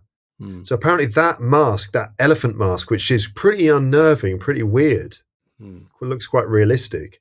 That was from Time Bandits. There's a scene. You haven't seen Time Bandits, so this will mean nothing to you. Yeah, I think I've seen it once, but I just wouldn't remember. I'd like to go back, though. There's a scene where a huge giant crushes a house, and there are characters running around outside the house, like panicking because this giant's about to squash their house. And one of those characters is wearing that mask, but they're so small that you can't actually see them. So they were kind of, the mask was never actually really shown in the film, so they used it in this. And it's a really good mask. But that's a weird thing, maybe the weirdest thing that they've ever done, I think. It's sort of a bit like one of those Beatle loops at the end of Strawberry Fields or at the end of Sgt. Pepper, like those weird things where you're trapped in another dimension and everything's really weird. Or My Name, Look Up the Number, perhaps, that song. Yeah. Isn't it? Just totally weird. But no, I like it. I like it, though. I like it. I like it a lot. I think it's a really odd moment, and the space that they're in is extraordinary. This long corridor with these weird panels with steam coming out of them. Apparently it was filmed in Battersea Power Station. You got the steam then. Yeah. Yes, the main control hall of Battersea Power Station, which actually, when you have a really good look at it, is a stunning space with tiles on the floor and everything. It doesn't exist anymore. It's been gutted, the whole building. So it's a sort of one of the only sort of records of that room that exists on film. Oh, wow, cool. Yeah, I really enjoyed it. Then we get to part 4, middle age. American couple visiting a Hawaiian restaurant with a medieval torture theme where, to the interest of the fish, so we've got these fish which are supposed to be this through line, the waiter offers a conversation about philosophy and the meaning of life. We'll talk about the organ bit in a minute, just separately, but I don't know. It's just boring. Oh, I'm an American tourist speaking in this voice. It's just not very funny. Yeah. I kept waiting for the actual jokes to come, and they just didn't come. There's really nothing to say about this sketch, and no, not really. I don't know if I'm missing something. Obviously, they're doing these funny American accents and stuff. Maybe that's just not dated very well. But beyond that, there's not really a lot to go on, except for the fact that, okay, they're like these kind of middle-aged couple. There's this middle-aged couple discussing philosophy. So that's the sort of odd, incongruous thing. But it doesn't really result in anything funny. And again, timing, like the way that this scene was directed, it's actually really slow, because there's the waitress. I think it's the waitress who comes to the table first, or brings them to their seats and leaves. And then there's like a couple of seconds of them sitting there before John Cleese's waiter arrives. And you just sort of think, why didn't he just arrive immediately as soon as the one character leaves stage left? He should have arrived straight away. Instead, there's like this very slow moment where nothing happens. And it's almost like everyone's waiting. And Terry Jones, what happened? Did Terry Jones forget to say now, or what happened there? That was definitely a little mistake, I'm sure, that it takes him so long to come in. The pacing was pretty bad there, I reckon. Yeah, it's weird, isn't it? Because you just got to keep it moving, haven't you? These kind of films. Got to keep it moving.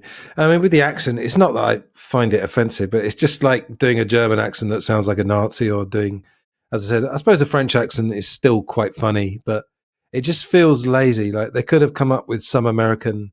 Obviously, Terry Gilliam's one of the people. He's got a good American accent, but they could have perhaps come up with like a Southern accent or a California accent, or just pushed it further. Because you see, in Harry and Paul, the sketch show, Harry Enfield and Paul Whitehouse, there's a couple of characters in that which are these kind of American tourists in London. And it's this very similar characters. They're kind of like from the Midwest somewhere. They're probably in their 60s or 70s. And they're like this typical American couple who, hi, we're Tom and Jane from Bo Diddley Bo, Idaho. It sure is swell to be here. And they push that towards it. They develop that as a caricature much more sort of successfully than is done here. I feel like they could have made them much more grotesque caricatures of that type of person. Instead, they just kind of like didn't really develop them very much, and as a result, the sort of comedy that comes forth is not very sort of productive or something. I don't know. Yeah, he got such a generic accent and not any particularly funny lines. So yeah. This dragged a bit, even though it's probably only about 3 or 4 minutes. I can't even remember. But look out next time you're watching it. Look out for Terry Gilliam as a sort of pantomime dame. That was quite funny. Yeah, he looks like good. Something like Widow Twankey or whoever the character is. Yeah, I always think that Gilliam is a great performer, and he sort of feels underused. I always find his performances like really, really good. He's so good. Like I love listening to him in interviews. He's got that really energetic voice. I love him, and he is genuinely subversive, and he's a bit of a rebel. He doesn't just pretending to be. He is a rebel. Yeah, definitely. Love Terry Gilliam. All right. Okay. I think we like this bit. 2 paramedics visit an organ donor, remove his liver. I'm saying this so flippantly. While he's alive, his wife is reluctant to donate her liver, but she relents after a man steps out of a refrigerator and reminds her of humanity's insignificance in the universe. Cue the Galaxy song. We'll talk about that in a sec. Terry Gilliam is a Jewish Rastafarian with a Hitler moustache. You can't have my liver. I'm using it at the moment. Something like that. Go on, you go first. Tell us about this. Yeah, I mean, that character, the Jewish Rastafarian with a Hitler moustache, like, whoa, what's going on there? But yeah, so the guys who storm in, I can't remember what pretext they use to come in. He's got a donor card. He's got a donor card. But the whole point is that you donate your organs after you've died, but they do it while he's alive. I think they've heard he's got a donor card. I can't remember, but something like that. Go on. So we had the 2 doctors from earlier who are kind of upper class doctors. They're casual sort of upper class thing, that sort of Peter Cook voice that they were both doing. And then here you have the 2 organ donors who are kind of like the other end of the spectrum. They're sort of like hired, rough geezers who are like, come to collect your organs. And they're both pretty rough, tough sort of characters, which is also really fun. It's just fun performances to see them doing these sorts of caricatures. And yeah, I mean, this is pretty gory stuff with a lot of blood. So we see it from the point of view of Terry Gilliam's character who's lying on a table. We see it from his point of view. So with Graham Chapman leaning over with a knife or something, and a lot of blood. And then there are moments when he's actually producing organs. So there's a liver that comes up.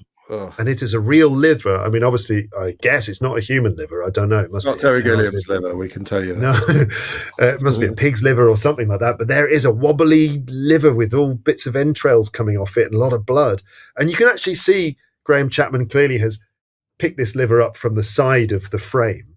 So he's not picked it up from the front. He's picked it up from the side. But nevertheless, he produces this wobbly, bleeding liver. And it's like, oh, God, that is a liver, a real bloody liver is a pretty disgusting thing to see, especially when you kind of imagine it's been just removed from someone's body. So yeah, that's really, really violent and disgusting. But I've got no idea. I had no idea where the scene was going. And it seems that the writers didn't know where it was going either, because after the transplant,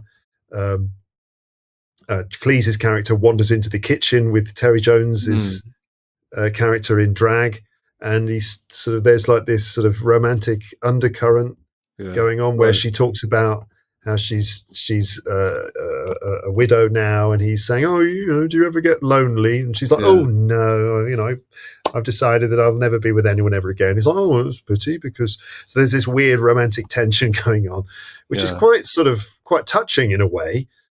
Weirdly, it's not. It didn't bring me many laughs. Yeah, it didn't make me laugh, but it made me kind of like interested, because there's kind of an interesting sort of romantic frisson going on here. Yeah.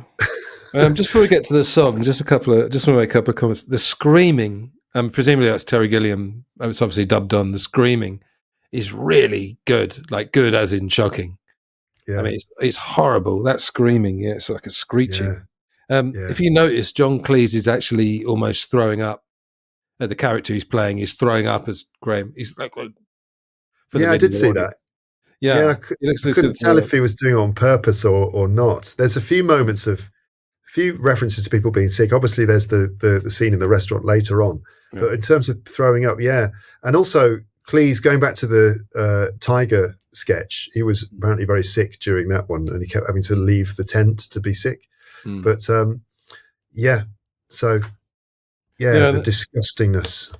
Yeah, and while it's happening as well, the son comes in and goes, "Oh, I'm just off out now." And the wife goes, "All right, have a good time, dear," or something like that. Oh God, it's pretty shocking. It Yeah, made me think a little bit. I'm sure you've seen Blue Jam, right? The Chris Morris, yeah, the bit definitely. where they're doing acupuncture and it's basically crucifixion. The Yeah, acupuncture, but they nail them to the wall or something. It's a bit like that. It's like liver transplants, but live organ transplants. So they've taken an yeah. idea and really grossed it out. Yeah, like Blue Jam, in the sense that you watch it, it's fascinating. The performances are brilliant. The writing is really good, but it's not making you laugh. It's almost disturbing you more than anything else. And yet it's really compelling. Yeah. Blue Jam was really disturbing, though, wasn't it? I loved it. I loved it. I I had did the as well. CD. I used to listen to the CD a lot. And that was just weird. But you listen to it again and again to the point where you're not really disturbed by it anymore and you're just finding Yeah, it funny. that's tricky when you get Similar, that desensitized. yeah, a little bit. Good, is it? Yeah. And other Yeah, people aren't as desensitized to it, and you play it to them, and they're like "What? yeah. You What's just think wrong this with is you?" normal, do you? Yeah. Yeah, Right. Let's move on to the song. Now, this is an interesting one because the Galaxy song, it's clearly son of Always Look on the Bright Side of Life. It's obviously taking that model, but I wouldn't say it's copying it. I think on its own, it's absolutely, I love it. And me again, too. you've got this juxtaposition because you've got this lovely, gentle song talking about the world, and then it's preceded, and then at the end, she agrees to give up her liver. So you've got that weird juxtaposition again. But what about this song? God, I'll quote a couple of lines in a minute, but it's It's just a beautiful beautiful, isn't it? song, Yeah. just and a beautiful moment. I just love the fact that she is obviously recently been widowed, and she's this ordinary woman. And he comes out of the fridge, and he's dressed in this pink suit, and Yeah. it's glorious. It really is. And he takes her off on this trip into the universe, across the galaxy, and like Terry Jones's performance is lovely. He's like genuinely sort of amazed by everything that Yeah. he's being shown. And Yeah. the lyrics are very, very wonderful. It's really about the beauty of existence and the wonder of the galaxy and, Oh, it's lovely. life, the universe and everything. And it's just, Eric Idle is a lover of science and astrophysics and stuff like that. And you can really tell that he does get a lot of joy from learning about the wonder of the universe. And yeah, I love the Galaxy song. I think it really it's a really positive thing. I like to listen. It makes me feel good. Yeah, it's really just everything about it is great. And just the last verse I love. Remember when you're feeling very small and insecure, how amazingly unlikely is your birth? And obviously it is if you think about the millions of sperm, one of them happened to be you. And pray Yeah. that there's intelligent life somewhere up in space because there's bugger all down here on Earth. What's not to like? I mean, it's just great. Just a couple more things to say. Number one, learning about the galaxy is an incredibly therapeutic thing. Learning those amazing numbers, Mm. of the speed of light and all that kind of thing. It's very, very interesting. There's some good videos. Did you watch the one I sent you with Brian Cox and Eric Idle? Yeah, I really enjoyed that. I Oh, think that so was good. from one of the because obviously Python reunited in their old age to do stage shows. This is from one of the last of their stage shows Yeah. where Idle did the Galaxy song, and he was joined on stage by Professor Brian Cox, who corrected him during the song because obviously since the song was written, various scientific discoveries have been made. As the way that science works, what we know is always being revised and changed and updated. And so Brian Cox corrects it in a very funny way because he plays this very straight character, pointing out all these sort of corrections. Yeah, He's quite good, isn't he, Brian Cox? He's got a good sense of humor. He doesn't have to do yeah, anything amazingly funny. He's just because they'll say like the universe itself is expanding, cut to him. Yeah, that's true.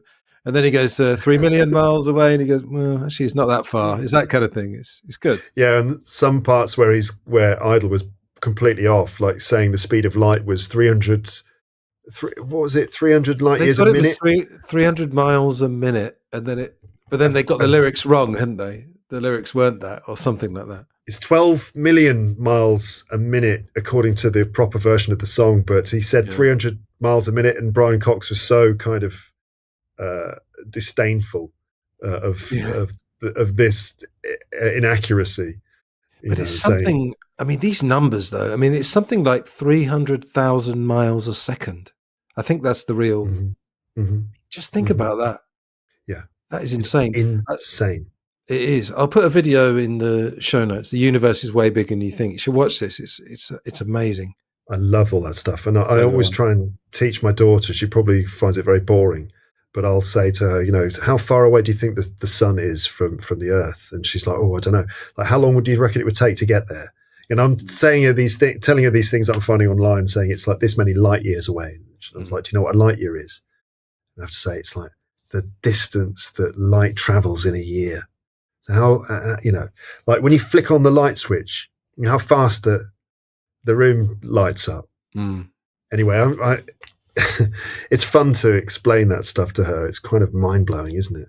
Yeah, but it's fun, but it's also it's weirdly inspirational because it makes you look at your problems in just a different way, doesn't it? Obviously, problems are real, but when you take that wider view, I think it's just good. It's healthy, Yeah, that we are part of this huge cosmic sort of light show kind of thing. Yeah, and we're hurtling through space as we speak. Yeah, not you and I, obviously, just everyone else. I mean, yeah, yeah, we're above all that. Luke and I are above all that. We're just hovering out in space somewhere, just in some ambient part of the universe. The podosphere. The podosphere, yeah, it's a whole other universe. Right, how are we getting on? Yeah, okay, let's keep going. I haven't got too much to say about the next bit.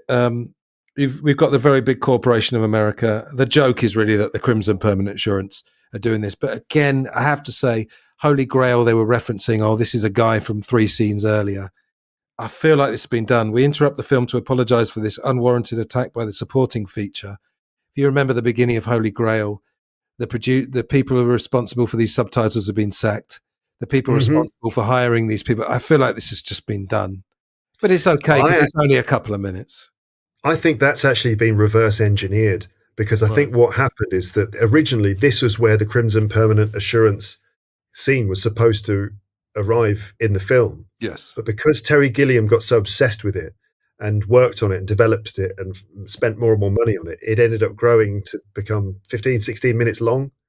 And so that was too long for them to put it in this part of the film. So they shoved it at the beginning as a sort of opening feature presentation. Yeah. But then they needed something here. And so they did like the mini version of the Crimson Permanent Assurance and then tagged that joke on the end. We apologize for, what was it? This attack by the supporting feature, something like that. Yeah. Yeah. I think that's been reverse engineered, tagged on as a way of dealing with the fact that, the feature ended up being put at the start of the film. Yeah, it's not bad. I mean, I am actually old enough to remember in the early 80s you would have supporting features. So I try to chime with that a little bit. But can you imagine if they put 17-minute thing in the middle of this? I mean, Jesus, sure, that wouldn't have worked at all. No way. 5 minutes, maybe. This in the middle is okay. Don't have a problem with it. But just one quite funny thing: the executives are having a meeting. Item 6: the meaning of life. As if it's just some small thing, Yeah. Item 6, yes.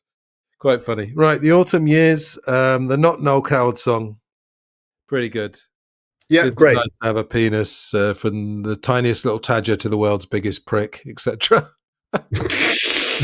And it ends pretty quickly with a pretty funny punchline, which I can't remember now. Oh, what was it?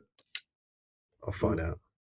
While you're doing that, I'm just going to say that on the Monty Python Sings album, there's an arse version and a vagina version. So there's a load of women singing songs with all names for a vagina, Great. Yeah. Good. I'm glad that they did that, because as I was watching this, I was thinking, this hasn't dated very well. Like, isn't it great to have a penis? Is not a song that people are singing these days. But obviously, younger people wouldn't know about Noel Coward. But if you go back, it's a fairly, again, it's not spot on parody, but that's not the point. It's the Noel Coward vein, you know. Yeah, he says, Noel "Good evening, Coward. ladies and gentlemen. Here's a little number I tossed off recently in the Caribbean." Ah, yes, very good. And the last lines are, "You can wrap it up in ribbons, you can slip it in your sock, but don't take it out in public, or they'll stick you in the dock and you won't come back." Oh, yeah, that's it. Yeah, it's good. Yeah. Right, I'm going to argue. Are we okay to move on? Yep. I'm going to argue the next scene is massively iconic, but I don't think it's that. I mean, it's amazing in the sense of, I mean, we'll talk about what it took to get it together, but it's obviously very iconic. But again, you know me, my favorite Python is always social commentary, and maybe this is social commentary on obesity, which probably would be more relevant now, to be honest, because it's obviously obesity is such a bigger thing. But, I don't know. What do you feel about this? I don't know. I just don't know what it is, because if it's social comment on obesity, I feel like it's maybe a little bit too pointed, because the real issue of obesity is not just that if someone's obese, it's their fault because they eat too much. I mean, that's not really a very carefully considered take on obesity, is it? Really? No. It's pretty reductive thinking. So I don't think that's what it is. I don't think it's a comment on that. I think it's more just a really, I don't really get it. I don't know where Terry Jones was coming from when he did this. I think he just thought it would be outrageous, basically. Yeah, I mean, I don't think there's any social commentary. I wasn't saying there was. I'm just saying that it's not my favorite Python because there isn't really, you know. Right, I see what you mean. Yeah, but it's shocking. It's genuinely shocking, though, isn't it? Quite shocking. I'm sort of impressed as much as anything by how it was done. I think it's actually, so if we're talking about vomiting, because the scene in question is set in a very posh looking restaurant, and Mr. Creosote arrives, and he's this incredibly overweight character who apparently eats and eats and eats until he's sick.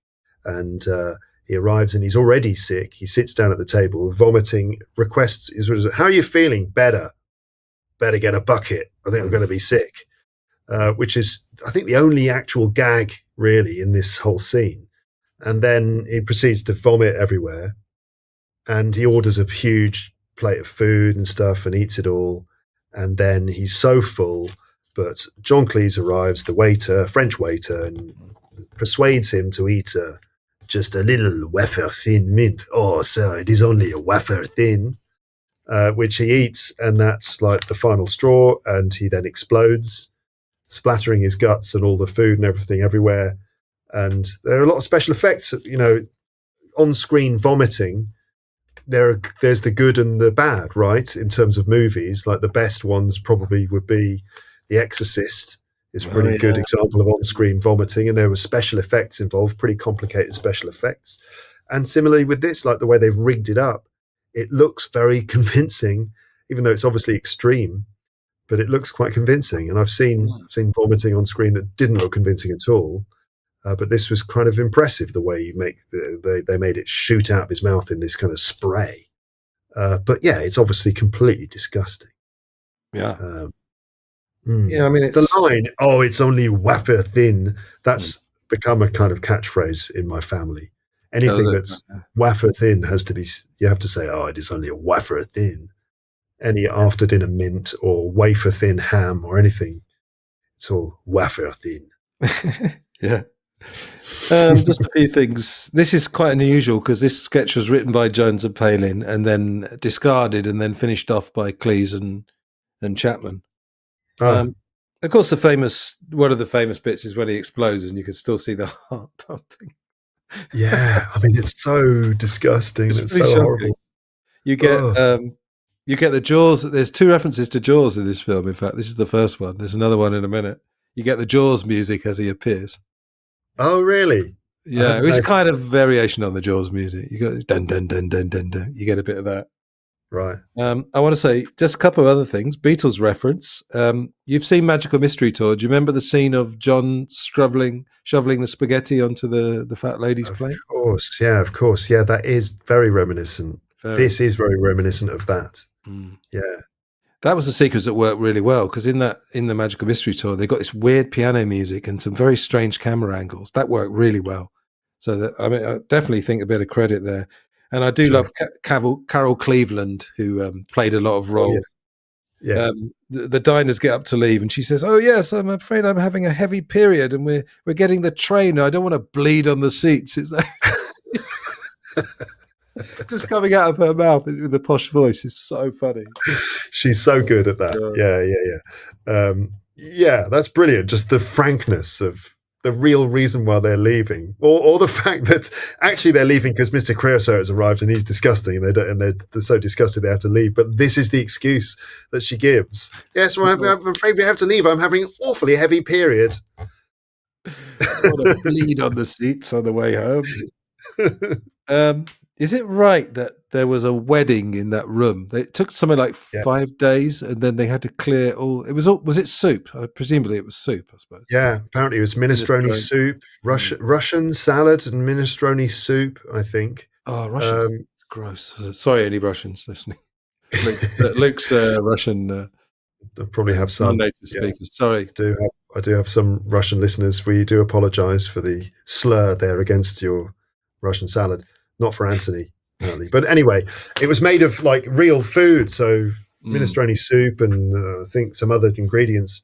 And they were shooting it for 3 days, and they had big vats of this stuff, and it all started to go off, and it started to genuinely stink, and it was completely disgusting. It was everywhere, and you can see some of the extras in the background as they leave the restaurant. They are actually like retching. I don't know if they're acting.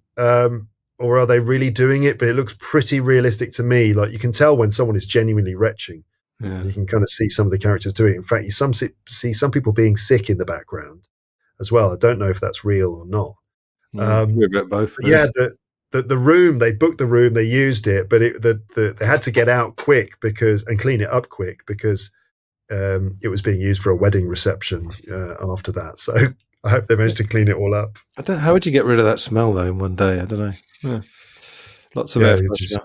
Struggle, yeah. All right. Okay, we're kind of on the home stretch. It just keeps coming though, this film. I always feel like I'm near the end and then it just keeps coming. Again, the restaurant's cleaning woman who worked at the Académie Française. So Terry Jones with that great Terry Jones as a woman voice, but that same voice. Proposes life is meaningless. Revealing she's a racist. A waiter called Gaston leads the audience to the house. I like that they did it in one shot. It's quite impressive. But yeah, me too. I don't know. You could sell me on this if you want, but I just didn't really see what was funny about it. I don't know. What do you reckon? I don't know. I quite like it. I like the way that Eric Idle performs this kind of follow me, come with me. I want to show you something really special. And then he leads you all the way out of the restaurant. I like the long shot of going down the steps of the restaurant, out into the street, through the streets, and then out into this beautiful spot in the countryside where there's this house surrounded by fields and trees, and it's very, very pretty. And he reveals something about his life story, which is odd. Like he's a French guy who apparently grew up in a cottage in the Yorkshire Dales. And he says, my mother told me you have to be very kind with everyone. This world is This world is a horrible place. So you have to try and really look after everyone around you, bring joy to all the people around you. And so I became a waiter and the story sort of trails off. And then the character sort of decides that us, the audience, just don't care. He's brought us all the way to his childhood home, told us something really profound about his mum's philosophy of life that she taught him. And then apparently we don't care. And he's like, fuck you then. I'll live my life however I want. Fuck off. Yeah. The way he delivers that is really good. Yeah. It's not bad. I just feel like if you go back to their sketch show, I'm sure there would have been occasions where someone's telling a story and then suddenly gets angry with the camera or the audience. Yeah. I feel like they must have done that a few times already. So it wasn't bad. In a way, it's almost a microcosm of how I feel about the film, because as you said, it looks amazing. It's very well performed. But I don't know. Couldn't they have come up with some killer line, some other way of getting him annoyed with the audience or with the camera? I don't know. Yeah, it's again feels underwritten. Yeah. It feels Just like missing his like one story killer line. doesn't go anywhere. He's telling us this story, leading us along, and then it doesn't really go anywhere. It's not even like a Shaggy Dog story with a punchline. Yeah. It just sort of just peters out, and then he tells us all to fuck off because we're unimpressed. So I don't know. Yeah, it's not great. It okay. has so much promise leading you into this beautiful spot, but nothing happens. And that's kind of the joke, I feel like, that it takes you all the way through. It sort of builds up the anticipation, and then ultimately there's just sort of like nothing really. Yeah. But what the fuck do you expect? Fuck you. Oh, okay. It is well performed though, isn't it? The acting and the accent is quite funny there. Yeah. Yeah, but again, in the last couple of scenes that we've been talking about that we didn't think were that amazing, there's references to the meaning of life, but there's nothing. There's not really anything there Because they don't talk about philosophy. They don't know what the meaning of life is. Yeah, no one does. So That's it's kind of got this weird air of nihilism about it, or kind of a dark emptiness about it, where they were able to puncture the kind of religiousness. They sort of punctured religion in the previous one, but they're not able to provide an alternative, a really meaningful alternative, unfortunately. So we're forced to kind of just enjoy the kind of madness of it all, I suppose. Mm-hmm. Yep. Okay. All right. Now we get to death. We're nearly at the end here. Mm-hmm. Graham Chapman again, just fantastic. A condemned man chooses the manner of his own execution, being chased off the cliffs of Dover by topless women in sports gear. They kind of got like cycle helmets and knee pads and everything, falling into his own grave. Someone said there's something wonderful about Graham Chapman, a homosexual, being chased to his death by scantily clad women. So that's quite funny. Yeah. And then we get this animated sequence with the leaves committing suicide, which is quite funny. The father, then the mother, and the children. And then it's like a mass suicide of all the leaves falling off the tree in autumn. But shouldn't that have been in the autumn years? That's what I'm a bit confused by that. Yeah. Right. It should. Yeah. It should have been in the autumn years. Yeah. Good point. What about these? What do you think about these ones? Well, I mean, all right. All right. Okay. Yeah, it's okay. I think the concept of the man who's chosen his execution, the means of his own execution, is being chased off a cliff by a group of scantily clad women in sports gear. Yeah, good, funny. It doesn't last too long, and fine. Then death visits a cottage. Yeah. This scene. Go on, you go first. Well, death visits a cottage. There's a cottage in the countryside, some sort of upper-class people entertaining some American friends. They're all rather sort of vapid and annoying people. And death visits the cottage and is attempting to be all frightening, but they don't really understand. They don't really get the point that he is there to take them away to the afterlife. And there's this slightly painful exchange where they sort of don't really understand. And so death has to insist. And eventually they realize that they've been killed. And there's a couple of good moments, like this is one of the good scenes, one of the better scenes. Oh, do you like this one? Yeah. Yeah, I think this is all right, but it goes on a bit too long. I don't know. I'm trying to think. Death is pretty frightening at the start. I like the way he points at the salmon mousse, which has given them all food poisoning. Oh yeah. It's quite a good sort of the way he arcs his finger all the way over, down, and points at the moose. Apparently that's John Cleese inside the death costume, and had a lot of fun with the pointy finger. And you can see there's good comic timing in like this, the way his finger goes all the way up and then down, dramatically points at the salmon mousse. It was the moose. Yeah, something like that. Yeah. I suppose reminiscent a bit of the Black Knight from Holy Grail, a little bit, because he's in that bigger costume. Again, I'm only saying a callback. I'm not saying that they're ripping themselves off at all, because there's nothing like that. But it's just interesting. I in my notes and listening to that commentary, there's quite a few little, not even callbacks, sort of equivalents, if you like. I like the way Terry Gilliam often pokes fun at John Cleese because like Cleese basically had a lot of therapy in his life and sort of worked really hard on himself to become a sort of sane person, a sort of mentally balanced person. Gilliam didn't, that's not Gilliam's style. He embraces the madness. Yeah. And I think he's always sort of criticized Cleese for doing that, for not just embracing his eccentricity and his madness. And so Gilliam is quite funny in the way that he says that Cleese, interestingly, really enjoyed playing the part of Death. And he also, ironically, enjoyed playing the part of the Black Knight, that being inside this dark, kind of formless, shapeless thing is really where Cleese sort of finds himself and really love it. really enjoys. This is when he really can become who he is. So it's kind of like Gilliam's assessment of Cleese is that there's a lot more darkness and madness in his soul than Cleese would like to admit. I always like the fact that Gilliam is more than ready to point this out any chance he gets. That's quite interesting, isn't it? Like a personality difference. One wants to shut out the madness or repress it, and the other one just wants to let it out. That's really interesting. Yeah, and Gilliam's always sort of saying to Cleese, you should just accept yourself for who you are, that you're just a mad enigma. Yeah. I was on a review of Fish Called Wonder, which I absolutely love, which is the late 80s.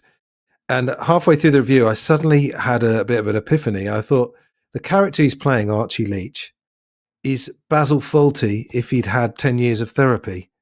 So he's still a bit mad, but if you watch Fish Called Wonder, it's kind of a calmer Basil Fawlty, pretty much. He's not as mad, and he's a bit less manic. But it suddenly hit me, it's a bit like that, because obviously John Cleese had whatever 10 years of therapy between the two shows. So that was quite interesting. There's also that film Clockwise as well, which is quite an interesting one. He made a film, The Clockwise, Headmaster, wasn't it? He's a headmaster who also sort of like becomes a bit crazy because, he ends up in a series of misunderstandings, and he slowly starts to become more and more unhinged as the film goes on. Yeah, he's obsessed with time, isn't he? And he ends up late for something like that. Yeah, that's it. Yeah. Just a couple of other bits. Michael Palin, if you look at this closely, he looks very much like a more masculine Princess Diana. That's what I was thinking. Go back and watch it, folks. Same hair, just a bit too much hair. Yeah, that's all.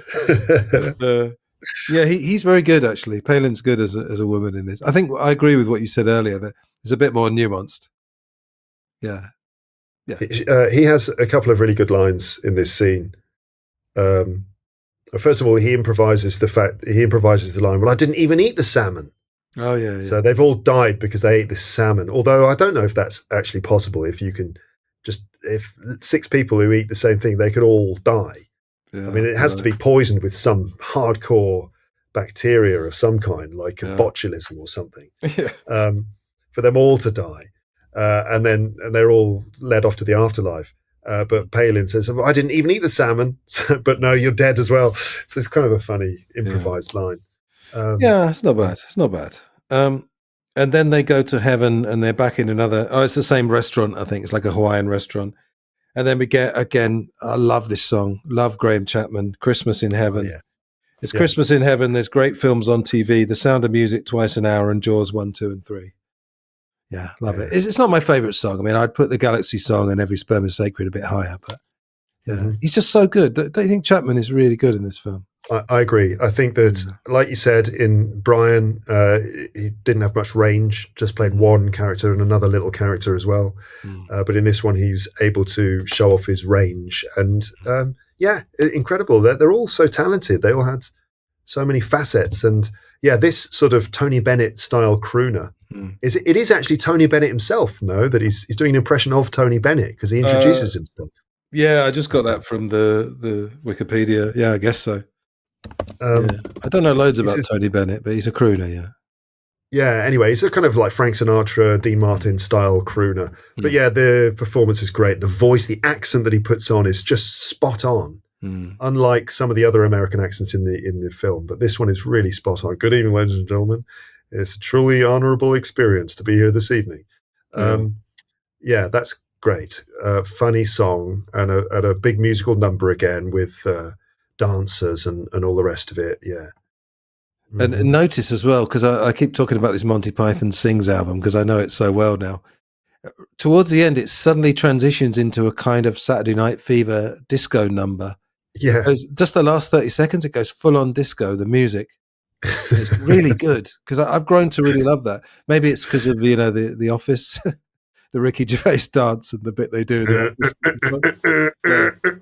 Office. Yeah, I mean, like those session musicians that they would have got to play the backing tracks for all of those Monty Python songs would have been great, like I'm sure 70s and 80s session musicians. Like a lot of the people who worked with Neil Innes, like he had a really good band. And I just love his albums, not just because of the songs and the lyrics and stuff, but the musicianship of those session musicians was spot on. So yeah, when that music goes into disco, yeah, there's probably some really great session musicians playing in the background. We said before, Henry, silliness is better when it looks and sounds amazing. So in Life of Brian, we were saying it looks like a biblical epic, but just with lots of silliness. But it's not as funny if it doesn't sound and look good, in my opinion. That's what I've kind of got from this film. It's not all great, but it does look amazing, and sometimes the comedy works better, Yeah. Because if you do a crap song, there's not really anything funny about that. If you do a good song that's silly, that's a whole different thing, It's different from doing a crap song, Yeah, it always helps when there's quality in there. Yeah. Which there is most of the time with Python. Right. Okay, then we get Michael Palin back again as the hostess from the middle of the film to the end of the film. Have you got what the meaning of life is there, mate? I'm going to give you the final line. Come on. What do you want me to say? The final line? Yeah. What is the meaning of life? Have you got it there? Just have I got it there in my heart? No. Try to be nice to people. Avoid eating. Yeah, I've got it. Yeah, go on. So the announcer comes back. She says, "Well, that's the end of the film. Anyway, and now here is the meaning of life." And someone comes in and brings her an envelope, and she opens it, and it goes, "Oh, well, it's relatively simple, really. Try to be nice to people. Avoid eating fat. Read a good book every now and then. Get some walking in, and try to live together in peace and harmony with people of all creeds and nations." I mean, it's fair enough, isn't it? Yeah, that's the thing. But it almost, in a funny way, negates the rest of the film. It's like you could have said that at the beginning. I know that's the point, but because the point is that the film doesn't lead you to that conclusion. Yeah, the film is like, here's a bunch of stuff that we're just throwing left, right, and center. That final statement doesn't summarize all the points that have been made from step 1 to step 2 to step 3. But that's the joke, isn't it? Again, it's just kind of like, well, I suppose you wanted the meaning of life, so here we'll give it to you in a very unceremonious and yet kind of sincere way.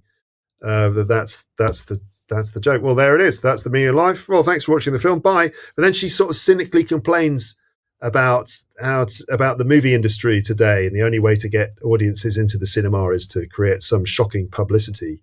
So she says that we're going to show you some pictures of penises or something. Yeah, which I don't think was on the screen. I didn't see that on the version I saw. They didn't actually show any. Yeah, I didn't understand that. They mentioned the commentary, and then it's not there. Well, I did notice. There's a vase of flowers, but there's a hand holding the flowers, and then just throws the flowers away.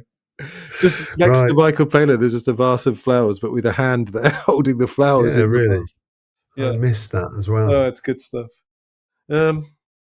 Okay, and then we just, quite interesting, we get the Python TV theme, which is almost telling us we've gone full circle from the sketch show.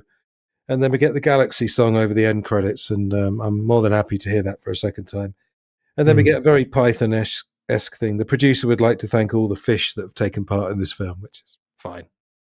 Yeah. It's a Python-esque line.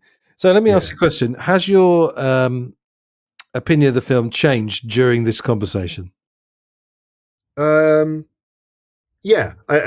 think it's kind of solidified. It was kind of a liquid before, and then having this conversation, it's kind of formed into some sort of fairly solid structure of some kind. So it's solidified it. And I think that the bits that I think I like them more. I've kind of come to appreciate some aspects of it. I'm not in a huge rush to watch it again, although I would watch marching up and down the square. I'd watch that again, the clip of that, definitely. Maybe learn to play the Galaxy song on the guitar. Yeah. So, yeah, I mean, I like it for what it is. And it's about finding the right kind of headspace for the film, not necessarily the kind of laugh out loud stuff that you get from the others. It's more of a kind of weird ride, isn't it? I guess. Yeah, it is. Yeah, you've got to be in the right, I said, in the right mood. Or I just find, I wouldn't say my opinion's changed, but you brought some stuff up that I've kind of hadn't noticed, which is great. And yeah, I really enjoyed this conversation. All I'd say, really, the bits that I don't like, I just think if I watch them more and more, they'd probably annoy me more and more rather than get better. I sort of go back to what I was saying at the beginning. When you scrutinize films for, conversations like this, the good stuff gets better and the bad stuff gets more annoying, I think. So yeah. Two-thirds of this is really good, like top tier Python, or probably about half of it's top tier. But yes. So I agree. I've got about 5 minutes. So we've just had I've got to go, Anthony. Oh, okay. We've gone on a bit longer than I thought. Oh, okay. I've got to go and pick up my son. Okay. I'm supposed to be there in a minute. Next time we talk, we'll do our 5 minutes Partridge, although we did a couple of minutes at the beginning. But we did, but we'll do something on Partridge eventually. Yeah. Yeah, for sure. We were going to talk about Alan Partridge at this point in the conversation, but that's not going to be possible right now. Yeah, so we'll have to leave that for another time. At the beginning, yeah.